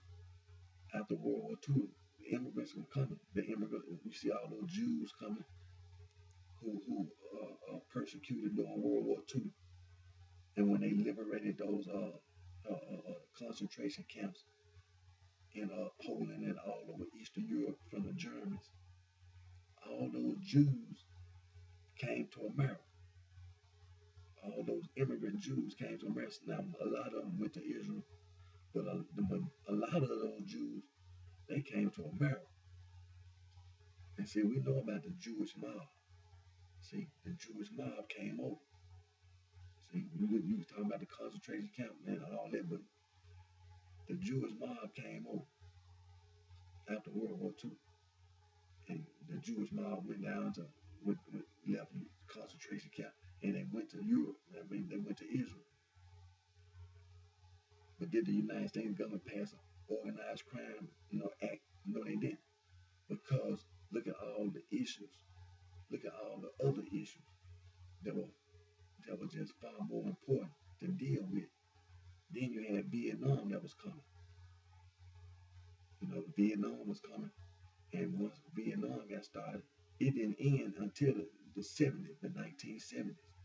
So see, this is the reason why it took so many years for the United States government. And see, this is another reason why the United States government had to deal. It's the drugs. See, when the drugs started coming to America, becoming a problem. See, Vietnam. See, we still had to draft. We still had to draft. So there again, when the organized crime try to recruit, you couldn't take no 18-year-old kid and put them in organized crime because they were being drafted. They were being drafted for the military, Army, Navy, Air Force, Marine, the Guard, and they were being drafted. So the United States government passed no law. Then you had communism was a problem. Then you had civil rights. That was an issue. It was during the 1950s. It was an issue, and it was a lot of protesting, a lot of marches. There was a lot of violence during the 50s, and then during the 60s, it really just got to the point where they had to. We just got to talking about the 1964 Civil Rights Act. They had to pass a law. But they didn't pass a organized crime or gang law. See, that was coming later. But you had Vietnam. Vietnam had started. And you had all these men, including African Americans, again being drafted. But you had another issue. You had the drug trade. See, this is something that's already, drugs been a problem since the 1800s. Here in America, people doing, like alcohol. But it really started getting a problem after World War II. It started becoming a problem because you had all 50 states. Now you got, the United States government were added Hawaii and Alaska. They were the last two to become states after World War II. And so now you got 50 states. So what we trying to, the point we making is this. When we study the law, when we talk about the anti-gang initiative, we talk about the RICO Act, we talk about the organized crime, the reason why these laws got passed when they got passed, you have to look at history. You have to look at American history. You have to understand that there were so many other issues that was important at the time. That organized crime, you watch movies and things, but you have to understand that the draft took a lot of men away, and that organized crime really wasn't big. They weren't that big, but they had a lot of guns, and they used a lot of guns, and they committed a lot of crime. And when they committed a lot of crime, a lot of the crime they committed was, the local gang would do things locally, but those local gangs would be part of a bigger gang, and then they would get into fights with each other. But see, it was a problem, but there were other problems that were bigger, because we had to deal with after World War II. You had to deal with communism. We were being threatened. This whole country was being threatened by the communists. So organized crime was not, the issue, because we were being threatened by the communists. They wanted to take over America. They wanted to come over here and attack America and take over, and they wanted to make America communist. They wanted to attack Western Europe. They wanted to attack Japan over again. They wanted to make the whole world communist. So that was the problem. So all the money, all the effort, all the emphasis was on dealing with communism. So when Vietnam came, we had another problem. We were dealing with communism, but we had to deal with drugs. See, this was when we started getting into the organized crime becoming a real problem. Is when we started having Vietnam and we started having drugs being trafficked, the drugs being brought into America from Southeast Asia and the heroin. See, this is when organized crime really started becoming a real big problem. Is with the drugs being brought into America from Southeast Asia, the heroin. And the heroin was on the street, and when it hit the streets, it just, they knew, the politicians knew they gonna have to do something about it because it was so many people walking around who, being being uh, being sold drugs, and there were so many people selling drugs, and it was becoming a problem. So this is when organized crime, and this is when the drug laws started being enacted. It's during early 1970. You couldn't even get out of 1969. You had to come into 1970. You had to pass a law because it was just out of control. It was getting to a point that had to pass a law. That's when the United States government had to pass a law. While the Vietnam War was still going on, and they saw that the drugs that was in Southeast Asia, the opium, it was being brought into America. The heroin, the heroin was becoming a real problem all over America. See, it was a time when drugs were just limited to certain people who had money, who could afford, to do dope, to use drugs. But it was becoming a problem to the point where organized crime was getting to, bringing drugs in, and the drugs were on the street. And when they put the drugs on the street, these drugs were on the street, and if anybody could get, anybody could get kids, the little children. It was just getting to the point where it was out of control. It was all over America. It was getting to the point where the heroin wasn't just in some big northern city. Organized crime was taking drugs from Southeast Asia, bringing them to America, and they was going all over. Cities all around the country was having problems with heroin. So this is the reason why we talking about the law. See, it's important for us to understand that when we talk about the anti-gang initiative and what's being done by the federal government, we don't let nobody try to make it sound like that the law is not important, that it don't mean anything, no. The reason why the government did what they did because it's an issue that needs to be addressed, and the government addressed that problem when they needed to be addressed. When they had to deal with organized crime, the United States government passed the Organized Crime Act in 1970.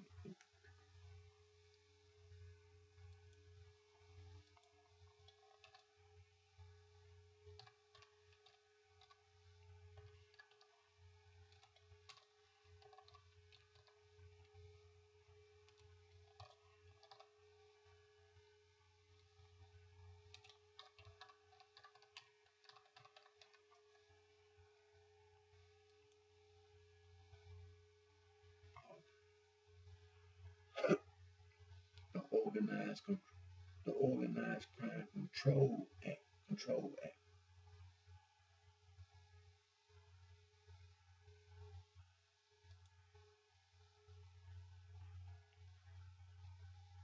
It had to be done.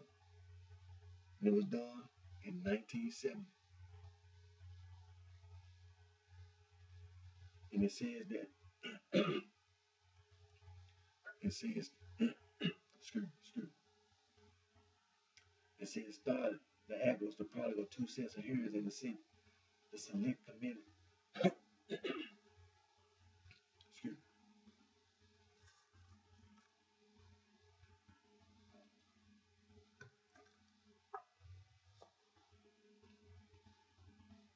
the act, the act was the product of two sets of hearings in the Senate.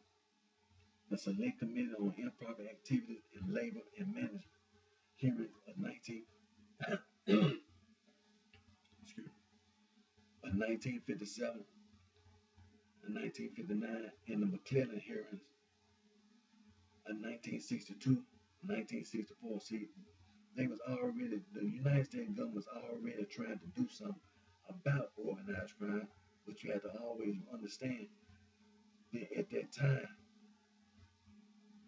there was so many excuse, there was so many other issues that had to be addressed, that when you address a issue, you have to enforce it. So you just don't pass a law and you don't enforce the law. Just like, let's refer back to prohibition. When the United States government enacted prohibition, they prohibited alcohol, you had to enforce. That's the reason why what they call the Bureau of Prohibition. And when we read about prohibition, the budget when they first started was like, what, 4 million. But when they started trying to enforce prohibition, the budget went up to 13.4 million, or like 20-something million. It was an increase because they had to enforce the law. So this is another reason why when the government enact a law, you got to enforce the law. So this is the reason. See, they were having hearings about organized crime. Then they finally passed the law in the 1970s. See, they were already having a problem with organized crime. See, even with the labor unions and things of this nature. So that's the reason why when you study the law, you don't necessarily say, well, the anti-gang initiative, it ain't nothing. See, the anti-gang initiative, the organized crime control, that's what it is. Even though it didn't specifically say gang law, whatever. See, that's what because that's what the organized criminals are. They start out as a gang. Just some little guys out on the street stealing hubcaps, stealing wallets, stealing purses, throwing bricks through the windows, stealing, some little juvenile delinquents. They run in the store, steal candy. Excuse me. But see, then they grow up to become organized crime. They start out just some little guys on the street, little juvenile delinquents, stealing bubble gum out of the store, or stealing an apple, from the store. That's how they start. And then when they grow up, then they join in organized crime. But see, what we understand is history. See, a lot of people that thought they were going to be in organized crime didn't never get into organized because they were drafted into the military and they died in the war. Oh yeah, it was a lot of kids that grew up in a gang. There's a lot of kids grew up in a gang on the East Coast, Northeast, in the South, in the Midwest, and out West. They grew up, during the 40s and 50s.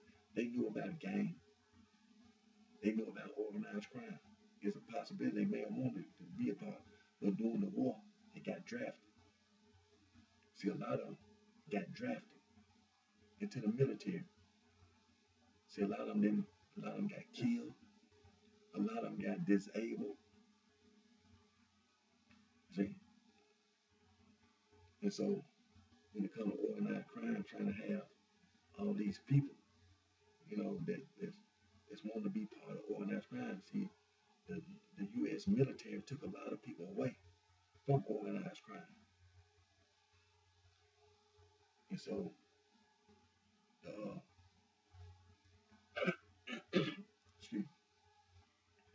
the anti-gang initiative is not no law that you got to that you can criticize as being some, they ain't just no, it's a serious law. And the United States government did the same thing that they did with other laws. They saw a problem and they passed a law. But just because they didn't pass a law like 30 years ago, that don't mean that the United States government didn't see they had a problem. But there were other issues that they had to address that was far more serious. When you deal with communism and being threatened by the communists, passing a gang law really just didn't make no sense. And when you're being threatened by the communists, what's the use of passing a, you being threatened and then you end up being attacked. You already got attacked in World War II by the Japanese. So see, you had to use your common sense. That at that time, that was the most important issue. Dealing with communism. Excuse me. During the 1960s, the United States government, the 50s and the 60s, they already saw that they was having a problem with organized crime, the gang. But like I say, you had to deal with other issues, but they were still trying to deal with it until they finally got to the point where they can just go ahead and get a law. They finally passed a law, the Organized Crime Control Act of 1970. Because see, the labor unions and all this, people was in the unions, and people paid union dues. That's the reason why it was important. See, organized crime was making money from the union dues. See, the people that go to work every day, just like people go to work on their job, they got a union. And when you have a union, you pay dues. And when you pay dues, see, the union dues supposed to go to making the work conditions better for the workers. Organized crime would get involved in the union. And they would take the union dues and use the union dues for illegal activities. So this is the reason why it's important to understand the law. See, it was organized crime, it was the gang.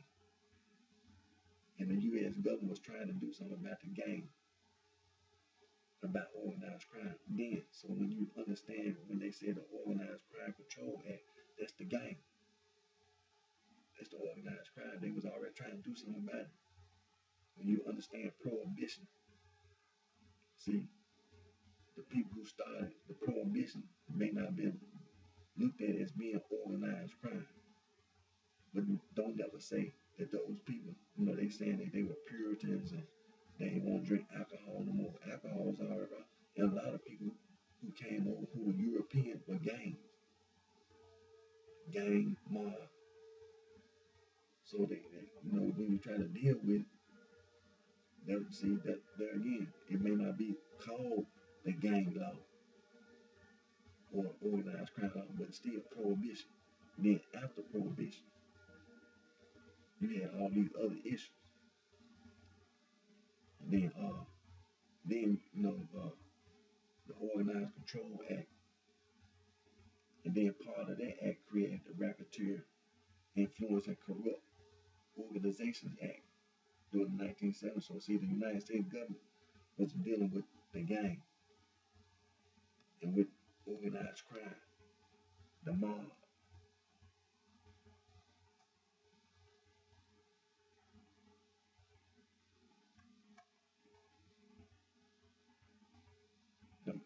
We don't be able to get to the gambling today because we almost at 2 hours, and we're gonna still get to our reading if it ain't no just one paragraph. But what we're gonna do now is another law that I want to bring up that I did some research on, and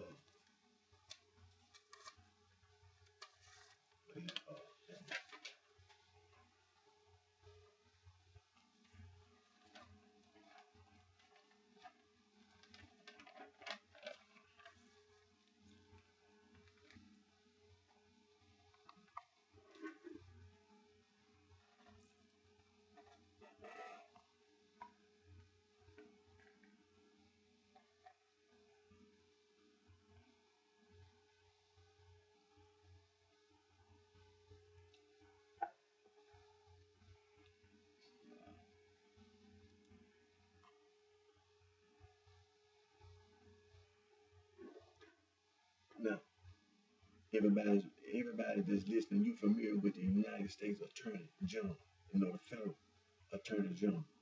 Well, there's a federal law about the gang. It's a criminal gang statute on the books. The USAM, the United States Attorney's Manual. Let's go there.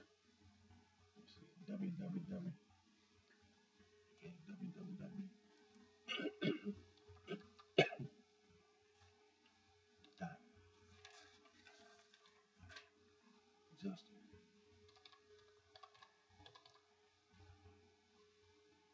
Dot slash USAM slash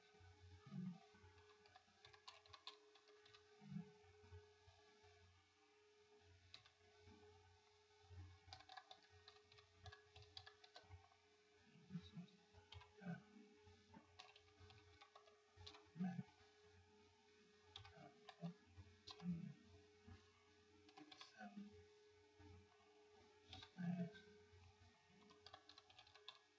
criminal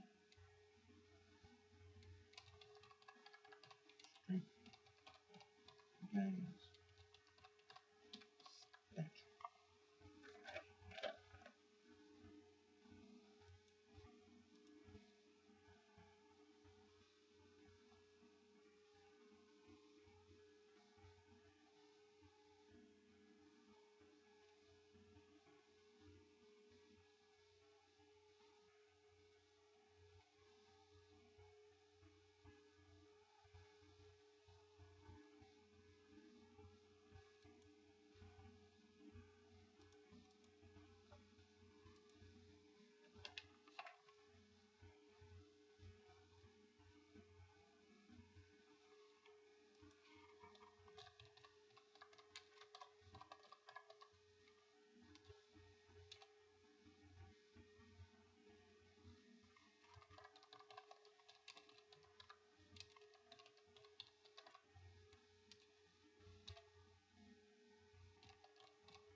Okay, that's it.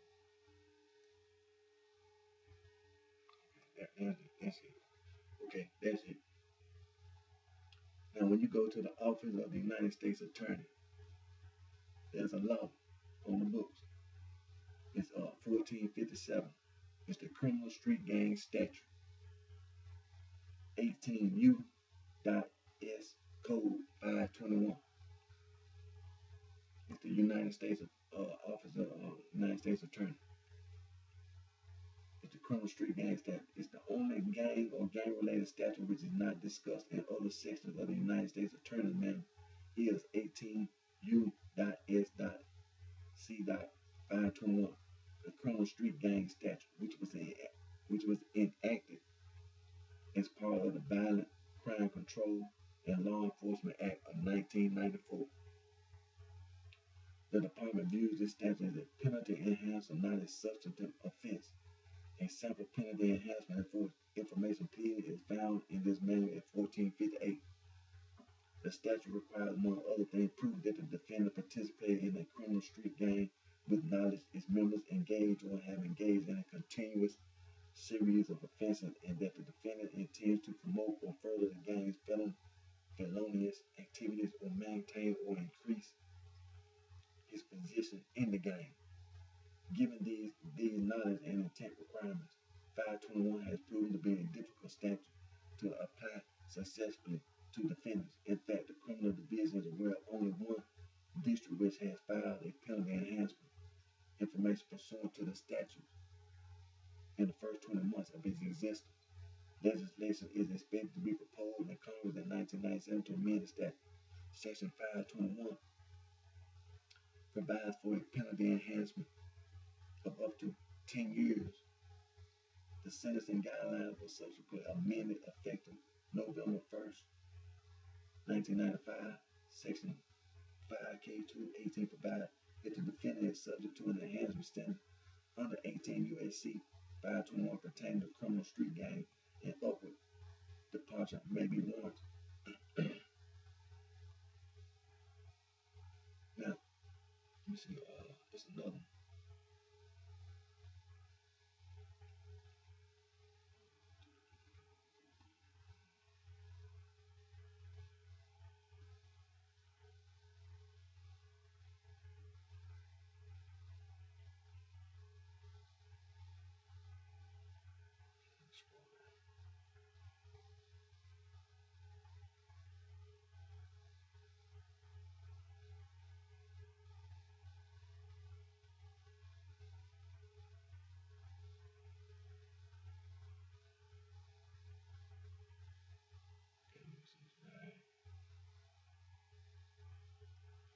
Okay, there it is. 1455. Now this is the United States, and we still 1455. Gangs and gang-related youth violence resource materials.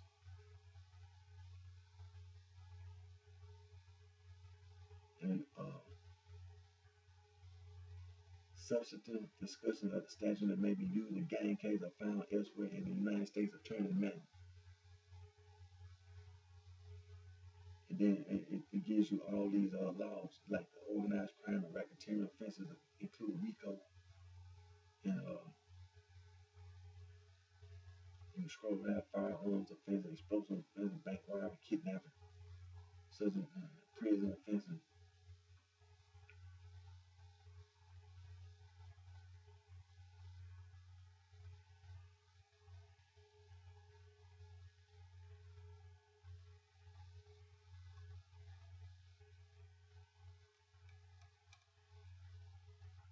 So, okay, that's 1455. Then there was another one, 1450 something. Okay.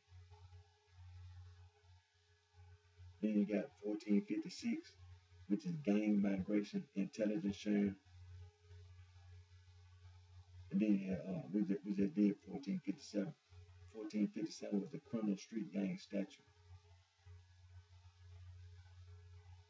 So there again, you can go to the United States Department of Justice, the Office of the United States Attorneys, and website web address is www.justice.gov/USAM/criminals resource manual 1455 gangs gang and related. Well, let's see.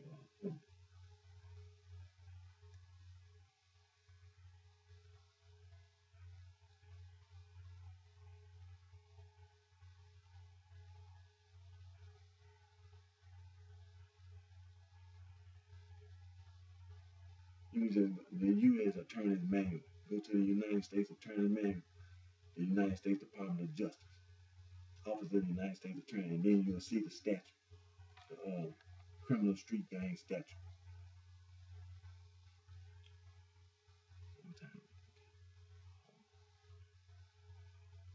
Well, we're gonna have to come back tomorrow. We're gonna continue our reading on my next video. I know we don't have time, but we're gonna continue our reading from the book titled West African Traditional Religion, written by Dr. Joseph Omasene Ewelelu and Dr. P. Adelumo Dopemu.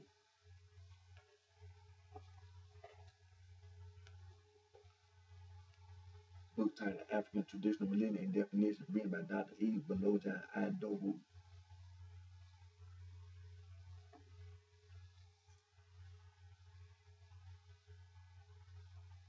African Religion and Philosophy written by Dr. John S. Beatty.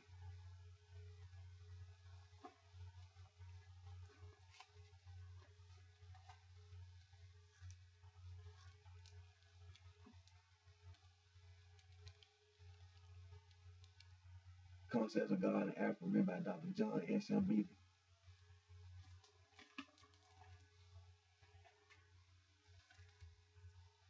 We're going to come back on my next video because we were trying to deal with the law. And also, when dealing with the law, this week, I forgot to mention that I tried to do something about being out here on the street, just like being on my job. And I went to work on Wednesday morning. I had copied this off the printer.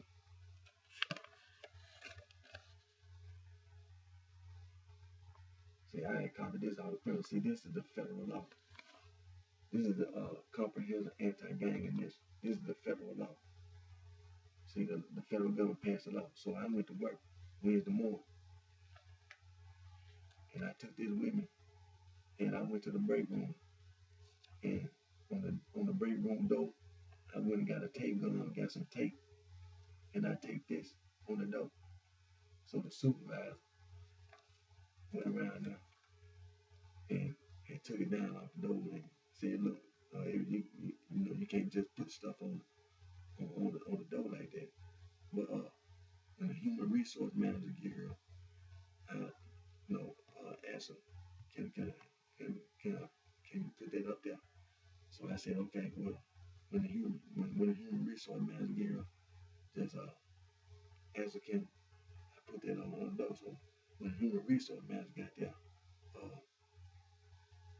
she brought it to my attention that all kind of laws and things in there. So I was like, I understand that the law, everything, you can't just put you just can't put stuff on the wall or on the door, whatever.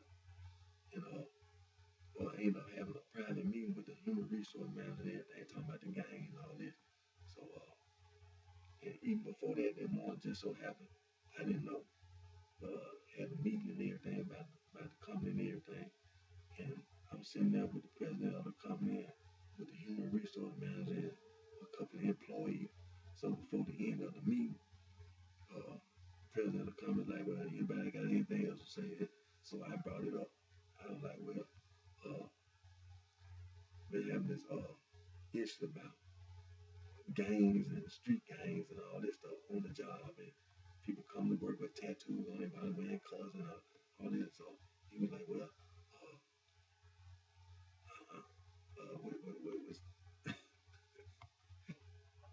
what you talking about? And, people reaction, and I'm like, well, people just be coming on the job and things, we were just talking. So, and so the human resource manager, she was like, well, what I'm gonna do is, I'm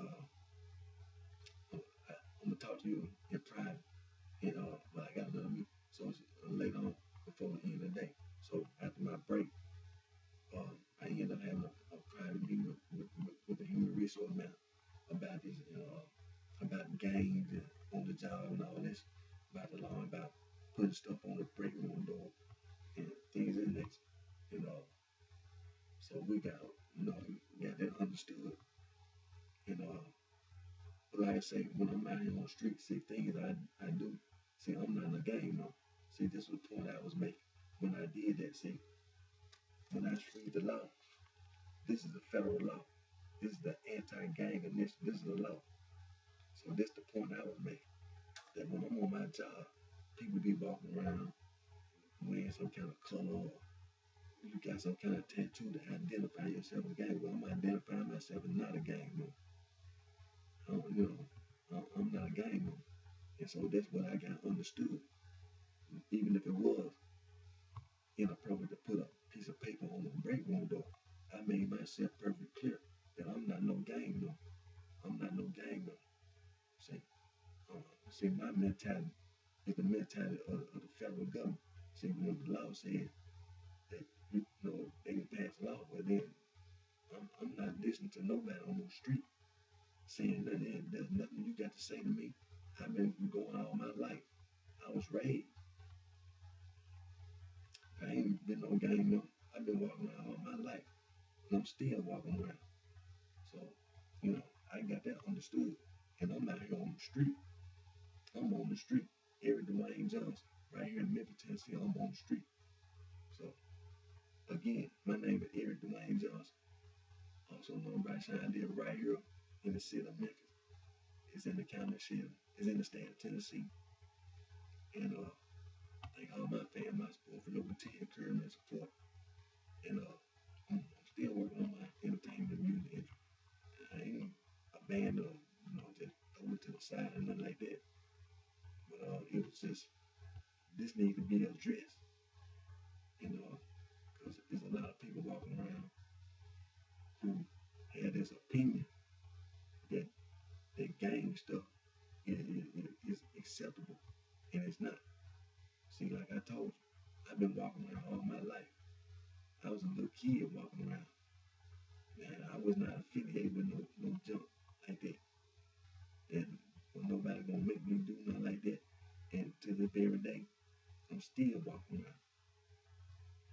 So, to my next video, you take care of yourself. I wish each and every one of you the very best.